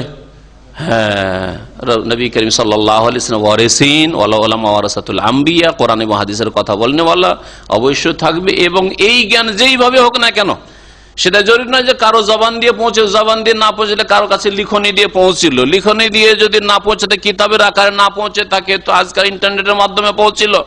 বিভিন্ন যে সোর্সগুলি রয়েছে, প্রচার মাধ্যম রয়েছে, সেগুলির মাধ্যমে সহিহ আকীদা, সহিহ ইসলাম পৌঁছিল, তাওহীদ পৌঁছিল, দ্বীন ইসলামের বিধিবিধান পৌঁছিল, ব্যাস হয়ে গেছে। যদি আল্লাহ পাক যতগুলি পৌঁছার রিসোর্স রয়েছে পৌঁছে না দেন, তাহলে কোনো জাতিকে শাস্তি দেবেন না। আচ্ছা, পৌঁছিল কি পৌঁছিল না আমরা জানতে পারবো সম্ভব? কার কাছে ইসলাম পৌঁছেছে আর কার কাছে পৌঁছেনি আমরা সঠিক সিদ্ধান্ত পৌঁছিতে পারবো? কি করে জানবেন আপনি তার অবস্থা? তাকে কয় ঘন্টা আপনি দেখেন যে বলে তার কাছে ইসলাম পৌঁছেনি? হ্যাঁ, হতে পারে তার কাছে ইসলাম পৌঁছেছে, আপনি জানেন না। সুতরাং কোন মানুষ কারো সম্পর্কে চূড়ান্ত ফয়সালা দিতে পারবেন না যে এই জাতির কাছে ইসলাম পৌঁছে নাই, এরা এত দূরে রয়েছে মক্কা মদিনা থেকে অথবা মুসলিম এরিয়া থেকে যে এদের কাছে ইসলাম পৌঁছে নাই, এই কথা দাবি করা ভুল। একমাত্র বলবেন আল্লাহ পাক যে কার কাছে ইসলাম পৌঁছেছে আর কার কাছে পৌঁছেনি, কার কাছে শহীদিন পৌঁছেছে আর কার কাছে শহীদিন পৌঁছেনি, জানতে পাইনি। সুতরাং তার ওজর আমি আল্লাহ কবুল করব।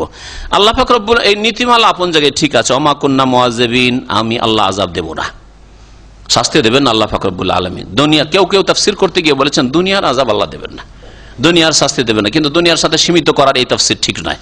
আখিরাতের ক্ষেত্রে এমন নয় যে আল্লাহর দিন পৌঁছিল না, মোটেই তাওহীদ জানলো না, আখিরাত জানলো না, রাসূল জানলো না, কিছুই জানতে পারে, রাসূলের নামও জানলো না, কোরআনের নামও জানলো না, আর আল্লাহ আখিরাতে আযাব দিয়ে দিবেন, জাহান্নামে দেবেন, এটা হইতে পারে না। সেই জন্য শুধু ওমা কুন্না মুআযযিবিনা ফিদ দুনিয়ার তাফসীর করা এটা ভুল। তবে দুটো শামিল রয়েছে, দুনিয়াতেও আল্লাহ আযাব দেবেন না আর আখিরাতেও আল্লাহ আযাব দেবেন না, হাত্তা নাবআসা রাসূলা, যতক্ষণ পর্যন্ত আমি কোন রাসূল না পাঠিয়েছি, কোন দূত না পাঠিয়েছি। এই জন্য কোরআনে কারীমের বহু আয়াত রয়েছে যে দুনিয়ায় শুধু নয়, আখিরাতেও জাহান্নামীরা যে যাবে, জাহান্নামে চলে যাওয়ার পরে অথবা জাহান্নামে যাওয়ার আগে যখন বিচার ফায়সালা হচ্ছে, আল্লাহ পাক জিজ্ঞেস করবেন, হ্যাঁ, আলাম ইয়াতিকুম রাসূলুম মিনকুম, সূরা জুমারে নাই? তোমাদের মধ্য থেকে কি দূত আসেনি, রাসূল আসেনি? হ্যাঁ, ইয়াতলু আলাইকুম, তোমাদেরকে পড়ে শোনাইতো আয়াতি, আমার আয়াত, আমার বিধানাবলী। জি হ্যাঁ, সূরা মুলকে রয়েছে আলাম ইয়াতিকুম নাযীর, তোমাদের কাছে সতর্ককারী সাবধানকারী কেউ আসেনি? কালু, তখন সকলে বলবে, জাহান্নামীরা বলবে, বালা, হ্যাঁ আল্লাহ এসেছিল। আল্লাহ পাক রব্বুল আলামিন কোন জাতিকে আযাব শাস্তি দেবেন না যতক্ষণ পর্যন্ত রাসূল না পাঠিয়েছেন। এখানে যদি আমরা একটু বিস্তারিত তাফসীর করি তো অনেক কথা এখানে রয়েছে। বিশেষ করে ওই সব লোকেরা যাদের কাছে দিন ইসলাম পৌঁছেনি, এইরকম লোক, বিশেষ করে উলামায়ে কেরাম আগে থেকে ইখতিলাফ করেছেন পাগল সম্পর্কে। পাগল কিছু বুঝে না, তো ওর সামনে যদি কাল আল্লাহ কাল রাসূল শোনান তারপরে কি উপলব্ধি করতে পারবে? তো পাগলের প্রতি কলমে যেন উঠিয়ে নেওয়া হয়েছে, তারপরে কি কলম উঠিয়ে নেওয়া ঢালার সমস্ত পাগলের কলম উঠিয়ে নেওয়া হয়েছে না? এমন কিছু হবে যার মাধ্যমে আল্লাহ পাগলগুলিকে যাচাই বাছাই করবেন যে এরা যদি সুস্থ মস্তিষ্কের হইতো তো আমার বিধান মানতো কি মানতো না। এইসব মাসলা উলামায়ে কেরাম আগে থেকে তাদের কিতাবাদিতে আলোচনা করেছেন। তারপরে যে বধির, কানে শোনেন না, কিছুই তো শোনেন না, কিছুই শোনেন না, শোনেও না, জানেও না, তাহলে এসব লোকের কি হবে? তারপর নির্বোধ লোক, হয়তো একটু জ্ঞান আছে, খাওয়ার মতো জ্ঞান আছে, খাওয়া দাওয়া করার মতো জ্ঞান আছে, চলাফেরার জ্ঞান আছে, কিন্তু কিছু বুঝছেন না, ভালো মন্দ যা বললেন সবই নির্বোধ, সাফি, যাদেরকে সোফাহা বলা হয়। এদের সম্পর্কে উলামাদের দ্বিমত রয়েছে। এইরকমই যারা শিশু অবস্থায় মারা গেছে, শৈশবে মারা গেছে, জি বাল্য জীবনে মারা গেছে, জন্ম কাফের ঘরে, বিশেষ করে কাফের ঘরে যেসব বাচ্চারা জন্মেছে তাদের সম্পর্কে বড় ইখতিলাফ রয়েছে, বড় দ্বিমত রয়েছে। মুসলিম পরিবারে যদি জন্মায় তাহলে তো নয়, ধরে নিলাম যে মুসলিম পরিবারে জন্মেছে আর সহি আকীদার মানুষের ছেলে মেয়ে, আর এরা শৈশবে মারা গেছে, বাল্য জীবনে মারা গেছে, বাপ মায়ের সাথে হয়ে এরা জান্নাতি হবে। অধিকাংশ উলামারা এটাই বলছেন, আর ইনশাআল্লাহ এটাই ঠিক। কাফেরদের ছেলেদের কি হবে? ইহুদি নাসারা হিন্দুদের ঘরে জন্মেছে, নাস্তিকের ঘরে জন্মেছে, তাদের কি হবে? জান্নাতে না জাহান্নামে? এখানে বলে যারা জান্নাতে বলছেন আতটান জান্নাতে, কাফেরদের ছেলে মেয়েরাও জান্নাতে যদি নাবালক অবস্থায় মারা যায়। যারা বলছেন জাহান্নামে আছেন কেউ? এখানে নেই, আছে একজন বেরিয়েছে কমপক্ষে। হ্যাঁ হ্যাঁ, আর হ্যাঁ পরীক্ষা না হবে আরেকটা মত, তিনটা মত হইল। আরেকটা মত আছে, আর একটা মত হচ্ছে যে আমরা কিছু বলবো, নীরব থাকবো। অনেক ওলামারা বলছেন যে যেই ক্ষেত্রে আমাদের কাছে ক্লিয়ার কোনো জ্ঞান নেই আমরা বাড়াবাড়ি কথা বলবো না। জান্নাতে সার্টিফিকেট দেওয়ার আমাদের অধিকার কি, আর জাহান্নামের সার্টিফিকেট দেওয়ার অধিকার কি, এই হবে আর সেই হবে, আমরা চুপ থাকবো, নীরব, তাওয়াক্কুফ। জান্নাতি মুশরিক কাফেরদের ছেলে মেয়েরা জান্নাতি নাবালক অবস্থায় মারা গেলে জাহান্নামী, দুটো মত। তৃতীয় মত হচ্ছে যে আমরা নীরব, কিছু বলবো না, আল্লাহ ভালো জানেন, আল্লাহু আ'লামু বিমা কানু আমিলিন। এই দলিল তাদের, কি করতো আল্লাহ পাক ভালো জানেন, আল্লাহ পাক তাদের ফয়সালা তিনি করবেন যে এরা বেঁচে থাকলে কি করতো না করতো। আর 4 নম্বর মত হচ্ছে যে কিয়ামতের দিনে আল্লাহ পাক হাসর মাঠে পরীক্ষা করবেন, ইমতিহান। ইমাম ইবনে কাসির রাহমাতুল্লাহ এই পরীক্ষার মতটিকে প্রাধান্য দিয়েছেন। পরীক্ষা কি হবে, হাদিস থেকে যদি শোনানো হয় তাহলে বেশি ভালো হয়। তবে এই বিষয়ে উলামায়ে কেরামরা বেশি আলাপ আলোচনা করাকে অপছন্দ করেছেন। সালাফে সালেহিনরা বলছেন কারিহা জামাআতুম মিনাল উলামা আল কালামা ফিহা, এই বিষয়ে কার ছেলে জান্নাতি জাহান্নামী এই বিষয়গুলো নিয়ে আলোচনা করা, এই বিষয়গুলো আপত্তিকর, জান্নাতি জাহান্নামী চোখের আড়ালের জিনিস। এইরকম আমাদের দেশে এক শ্রেণীর লোকের রয়েছে রসুলের বাপ মান নিয়ে পেরেশান, ওর নিজের বাপ মানে কোনো মাথা ব্যথা নেই। নিজের বাপ মানেও মাথা ব্যথা নেই, রসুলের বাপ মান কি হবে এটা বলেন। তারপরে নিজের বাপ মা তো নিজের নিয়ে কোনো পেরেশানি নেই, আমি কোথায় যাবো ওটাও জানে না, ওটাও খোঁজ খবর রাখেন যে আমি কি করছি আর কোথায় যাব। এই অবস্থায় যদি মত চলে আসে তাহলে জান্নাতে যাবো কি জাহান্নামে, ওই নিয়ে কোনো পেরেশানি নেই।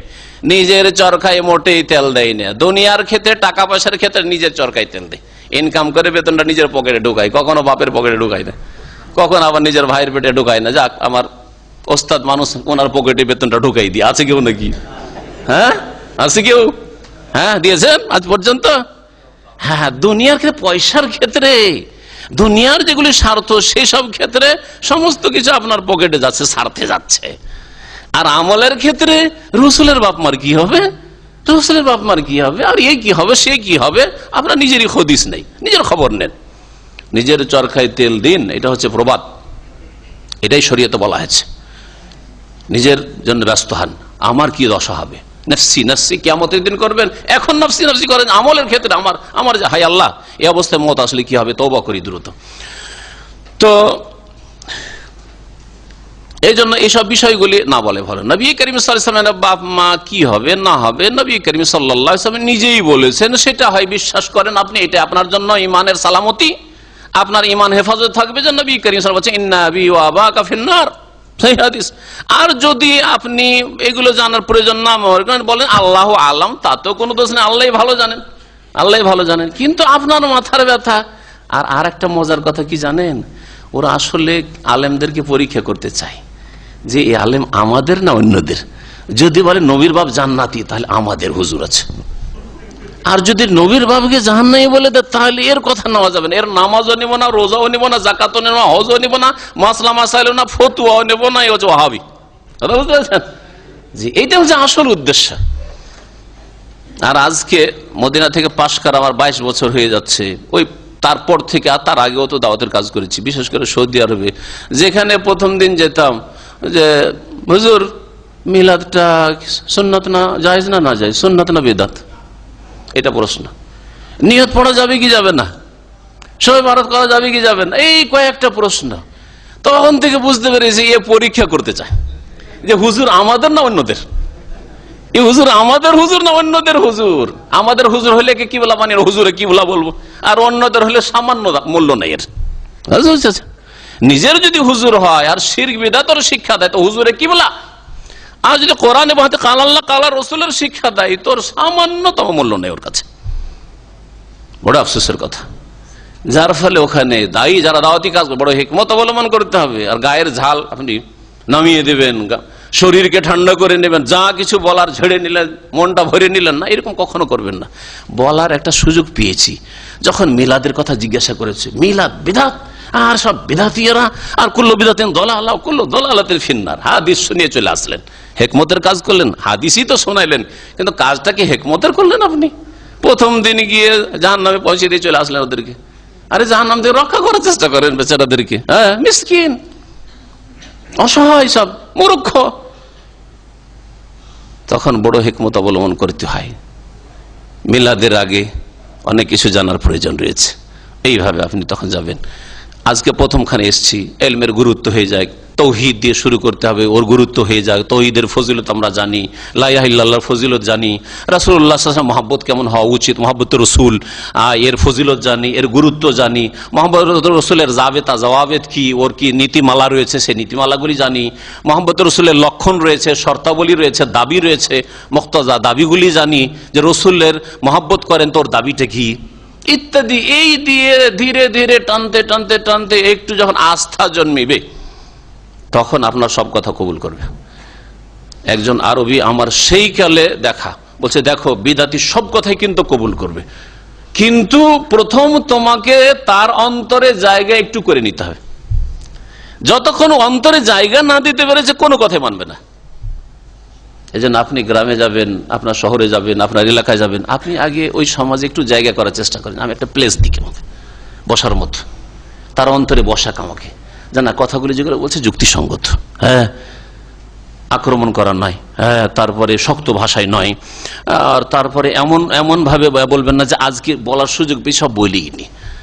একটা দিন সুযোগ পেয়েছেন যে ঠিক আছে, আমাদের যখন সৌদি আরব থেকে এসছেন কিছু বললেন, আর আল্লাহ দিয়েছে সুযোগ, এখানে বলবো না তো কোথায় বলবো, ওরাই তো বলিস আমাকে বলতে, সব শুরু থেকে শেষ পর্যন্ত তাওহীদ, শিরক, সুন্নাত, বিদআত আর সবকিছু বলে ফেললেন। হ্যাঁ, তাহলে হবে না? হবে না, হিকমত জরুরি। আসওয়াদ ইবনে সুরাই রাদিয়াল্লাহু তাআলা আনহু থেকে বর্ণিত, রাসূলুল্লাহ সাল্লাল্লাহু আলাইহি ওয়াসাল্লাম বলছেন যে আরবাতুন ইয়াহতাজুনা ইয়াউমাল কিয়ামা, 4 শ্রেণীর লোকের আছে কিয়ামতের দিনে আল্লাহর সামনে বাদানুবাদ করবে, হুজ্জত পেশ করবে, আল্লাহ আমরাকে জাহান্নামে কেন দিবে, আমরাকে কেন জাহান্নামে দিবে আল্লাহ। রাজুলুন আসাম, বধির লোক, লা ইয়াসমাউ শাইআন, কোনো কিছু শুনতো না। ওয়া রাজুলুন আহমাক, আর আরেকজন নির্বোধ লোক, আহমক, আমরা আহমক কথাটা বলি তাই না, আরবি শব্দ কিন্তু আহমাক। তো লোক নির্বোধ লোক, কিছু বুঝে না, অবুঝ। ওয়ারাজুলুন হারেমন, অত্যন্ত বৃদ্ধ হয়ে গেছে, তার কাছে ইসলামের কথা। ওয়ারাজুলুন মাতা ফিল ফাতরা, আর আরেকজন লোক, যেই লোক বা যেই শ্রেণীর লোকেরা দুই নবীর মাঝখানের যে পিরিয়ডটা, সময়কাল, ওই সময়গুলিতে মারা গেছে। আগের নবীরও দাওয়াত পায়নি আর পরের নবীরও দাওয়াত পায়নি। আর এর আওতাভুক্ত যতগুলি লোক এমন এক দ্বীপে বসবাস করেছে, জন্মেছে ওখানে, লালিত পালিত, বাইরে কখনো যায়ও নি, কিছু জানেও নাই, জানতেই পারিনি সে। এরকম যদি হয়, কোন প্রচার মাধ্যম পাই না, সেখানে টিভি ছিল না, ইন্টারনেট ছিল না, তার কাছে কোনো জানার ব্যবস্থা ছিল না, কেউ সহি আকীদার কথা একদিন বলেছে, কিছুই জানে না হয়তো। ফাম্মাল আসাম ফায়াকুল, এই যে বধির, সে বলে রব্বে কাদ জাআল ইসলাম, ইসলাম এসেছিল, অমা আসমা শাইন, কিন্তু কিছুই তো শুনতাম না, এরা কি বলা বলি করেছে কিছুই শুনতে পেতাম না আমি। ওয়াম্মাল আহমাক, নির্বোধ লোকটি বলবে রব্বে কাদ জাআল ইসলাম, ইসলাম এসেছিল, ওয়াসসিবিয়ানু ইয়াখযিফুনানি বিল বারি, আর আমি এত মানুষের কাছে পাগল ছিলাম, পাগল পাগল করতে, ছোট ছোট বাচ্চারা আমাকে ঢিলা মারতো, পাতল মারতো, নেদি দিয়ে মারতো, এরকম করতো, খেলা করে না বাচ্চারা পাগলকে নিয়ে। ওয়াম্মাল হারেম, বৃদ্ধ, অতি বৃদ্ধ হয়ে গেছে, ফায়াকুল লাকাদ জাআল ইসলাম ওয়া আকিলু শাইন, আল্লাহ আমার বয়স 100 বছর হয়ে গেছিল, কিছু শুনতাম না, বুঝতাম না, কোন কথা বলছি কিছু বুঝতে পারতাম না, এরকম অবস্থা। একেবারে বার্ধক্যের চরম সীমায় পৌঁছে যাওয়া লোককে হারেম বলে। আর এই বার্ধক্য থেকে রাসূলুল্লাহ সাল্লাল্লাহু আলাইহি ওয়াসাল্লাম আশ্রয় কামনা করতে বলেছেন। এরকম বার্ধক্য দুনিয়ার দিক থেকে ভালো না, আর দিনের দিক থেকেও ভালো না। ফায়াকুল রাব্বি কাদ জাআল ইসলাম ওয়া আকিলু শাইন, কিছু বুঝতাম। ওয়া আম্মাল্লাযী মাতা ফিল ফাতরা, আর দুই নবীর মাঝখানে যারা ওই সময়টাই মারা গেছে, ফায়াকুল বলে রব্বে মা আতানি লাকা রাসূল, কোন রাসূল তো আসেন, আমরা জানতামই না কিছু। ফায়াখুযু মাওয়াসিকাহুম লা ইউতিআন্নাহু, তখন তাদেরকে আল্লাহ বলবেন যে দেখো, তাহলে আমি যদি তোমাদেরকে কোনো আদেশ করি মানবে, নিষেধ করি শুনবে? বলে হ্যাঁ শুনবো, কেন শুনবো না, তুমি তো রব, অবশ্যই শুনবো।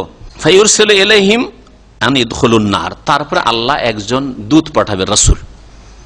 হ্যাঁ, ফায়ুরসিলু মানে আল্লাহ রাসূল পাঠাবেন। যেমন এমন একটা জগৎ যেখানে আল্লাহ রাসূল পাঠিয়ে দিয়েছেন, ওদের কাছে অসংখ্য মানুষ এরকম হবে যারা দাবি করবে আমাদের কাছে ইসলাম পৌঁছেনি, আমাদেরকে কি করে জাহান্নামে আল্লাহ দিবে? তুমি ঠিক আছে, রাসূল চলে এসেছে।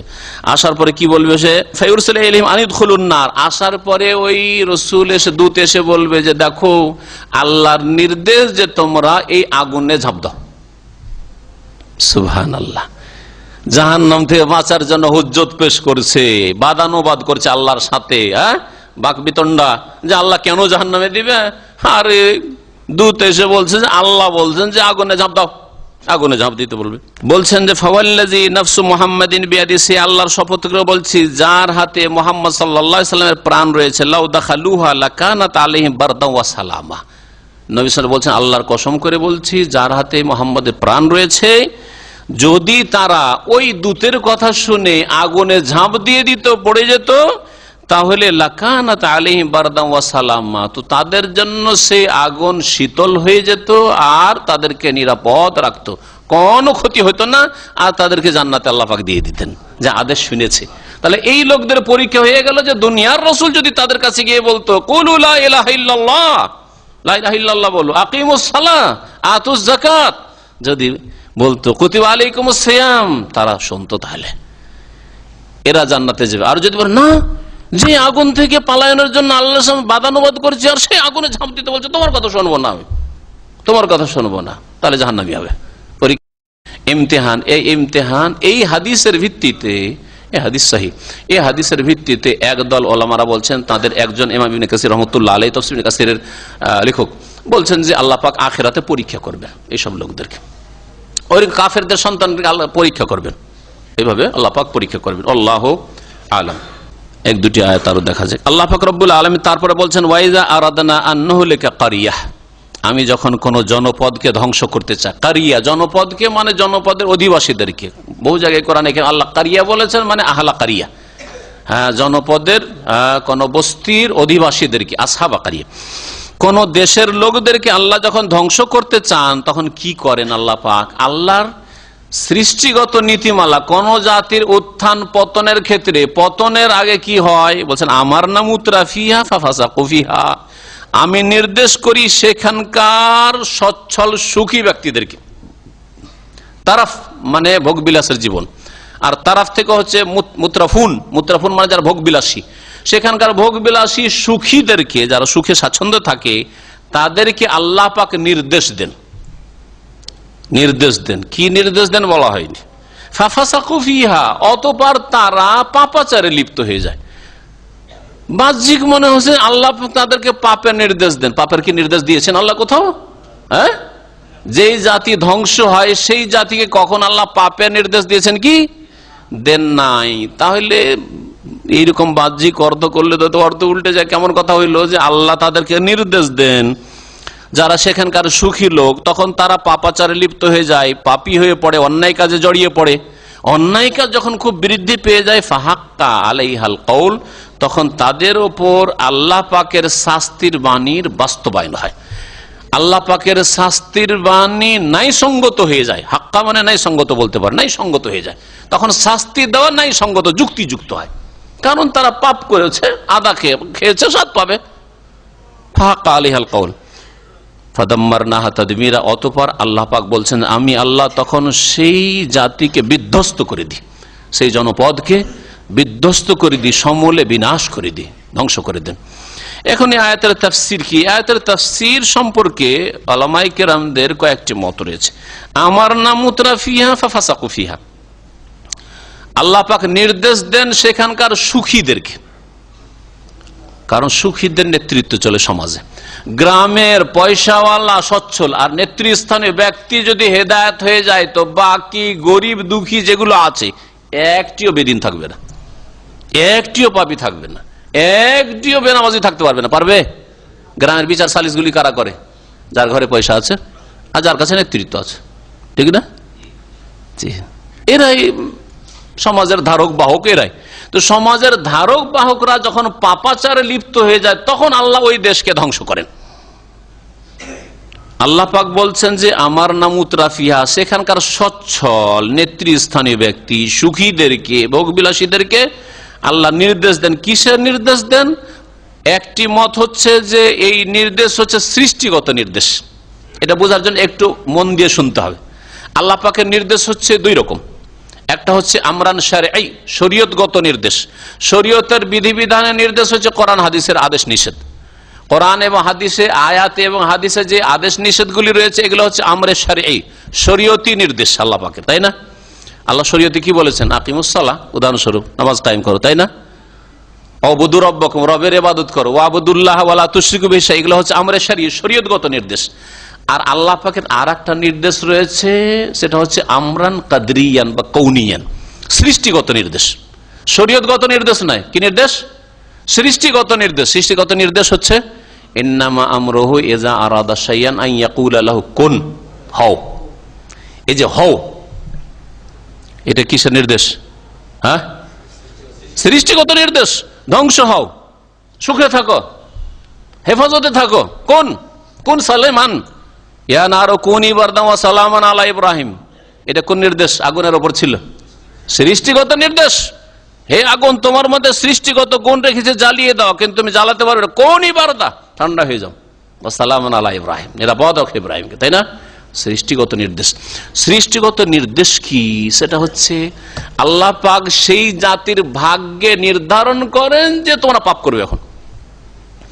কারণ আল্লাহ পাক রব্বুল আলামিন জানেন যে এইরা এই দিকে চলে যাচ্ছে, পাপের দিকে চলে যাচ্ছে, তখন আল্লাহ পাক ওই রাস্তায় তাদেরকে স্বাধীন ছেড়ে দেন, পাপ করতে থাকে। তখন আমরান কাদরিয়ান তকদিরে তাদের ভাগ্যে এইরকমই থাকে যে আল্লাহ পাকের নির্দেশ কোন হবে। আল্লাহ পাকের ইচ্ছার বিরুদ্ধে তো কিছু হয় না, কিন্তু আল্লাহ পাক রাজি থাকেন না। আল্লাহ পাক পাপের ওপর, অন্যায়ের ওপর, অন্যায় কথা কাজ রাজি হন না। ওয়ালা ইয়ারদা লিইবাদিহিল কুফর, কিন্তু আল্লাহ পাকের ইচ্ছার বিরুদ্ধেও হয় না। এই কথাটি, সূক্ষ্ম কথাটি মনে রাখবেন। কেউ যদি বলে যে একটা লোক চোর চুরি করছে কিন্তু আল্লাহর ইচ্ছার বিরুদ্ধে, কথা ঠিক না ভুল? ইচ্ছার বিরুদ্ধে যদি হয় তাহলে আল্লাহ অপারগ, ঠিক না? আল্লাহ অপারগ, হ্যাঁ, ইচ্ছার বিরুদ্ধে না, কিন্তু আল্লাহ স্বাধীন ছেড়েছেন। বাচ্চাদের মতো বাচ্চাদেরকে খেলনা দিয়ে ছেড়ে দিয়েছেন দুনিয়াতে। আর খেলনা তুমি ভালো করে খেলো আর যত্ন করে রাখো, না ভাঙো, ভাঙলো কিছু বলবো না। আর যদি খেলাধুলা করে ভালো করে যত্ন করে রেখে 6 মাস 1 বছর খেলো, তাও কিছু বলবো না। ঠিক ওই রকমই, ওই রকমই আল্লাহ পাক রব্বুল এই খেলনা ঘরে, দুনিয়ার খেলনা ঘরে আল্লাহ পাক স্বাধীন ছেড়ে দিয়েছেন। তুমি এখন কেমন করে চলবে চলো। আমার নাম উতরাফিহা আমরান কাদরিয়ান, এই একটা মত যে আল্লাহর সৃষ্টিগত নির্দেশ হয়, মানে ওদের ভাগ্যে এটাই নির্ধারণ হয় যে ওরা ভালো কাজ করবে না। কি করবে? পাপের কাজ করবে, তখন আল্লাহ পাকের ন্যায়সঙ্গত হয় আল্লাহ পাকের আযাব দেওয়া। ফাদাম্মারনাহা তাদমীরা। দ্বিতীয় তাফসীর, যেটা অধিকাংশ তাফসীরগুলিতে রয়েছে আর আপনাদের অনুবাদগুলিতে আশা করি ওইটাই রয়েছে, সেটা হচ্ছে আমারনা মুতরাফিহা বিত্তাআতি। আমি সেখানকার সচ্ছল সুখীদেরকে নির্দেশ করে থাকি শরীয়তের নির্দেশ, এটা সৃষ্টিগত নয়, শরীয়তের নির্দেশ যে তোমরা ভালো কাজ করো। আল্লাহ তোমাদেরকে নিয়ামত দিয়েছেন, সুখ দিয়েছেন, নিরাপত্তা দিয়েছেন, নেতৃত্ব দিয়েছেন, ভালো কাজ করো। তোমাদেরকে আল্লাহ ক্ষমতা দিয়েছেন, একজনের মাধ্যমে হাজার হাজার জন হেদায়েত হয়ে যাবে। এলেম দিয়েছেন, বুদ্ধি দিয়েছেন, বিদ্যা দিয়েছেন, পয়সা দিয়েছেন, কাজ নাও এই দিয়ে, আল্লাহর নিয়ামত দিয়ে নেকির কাজ করো। আমার নাম মুতরাফিহা বিত্তাআতে, নেকির কাজে নির্দেশ দিই, ফাফাসাকু ফিহা, কিন্তু নেকি না করে, আল্লাহর সন্তুষ্টির কাজ না করে কি করে, ফাফাসাকু ফিহা, পাপাচারে লিপ্ত হয়ে যায়, অন্যায় কাজে লিপ্ত হয়ে যায়। অন্যায় কাজ করা শুরু করলো, অথচ আল্লাহ নির্দেশ দিয়েছেন কিসের, অন্যায় থেকে বেঁচে থাকার আর ভালো কাজ করার।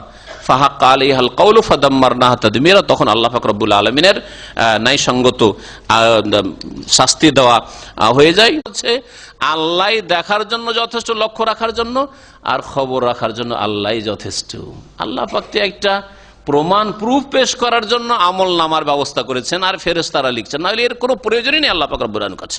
আল্লাহ পাক সব কিছু জানছেন যে কে কতটা ভালো আমল করেছে আর কতটা এর পারিতোষিক পাবে, আর কে কতটা বদ আমল পাপ করেছে আর তার শাস্তি কতটা পাবে, সব আল্লাহ পাক জানেন।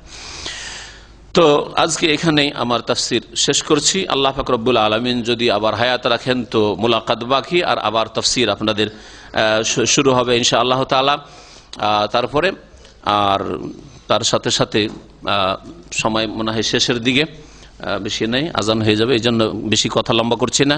প্রশ্নগুলি আজকে রাখেন, কারণ 5-6 মিনিট মাত্র আজান হতে বাকি আছে, সেই জন্য ইনশাআল্লাহ তাআলা এশা পরে আজকে আলোচনা কম করে প্রশ্নগুলো উত্তর দিয়ে দেবো। দয়া করে তাতে আসার আপনারা চেষ্টা করবেন।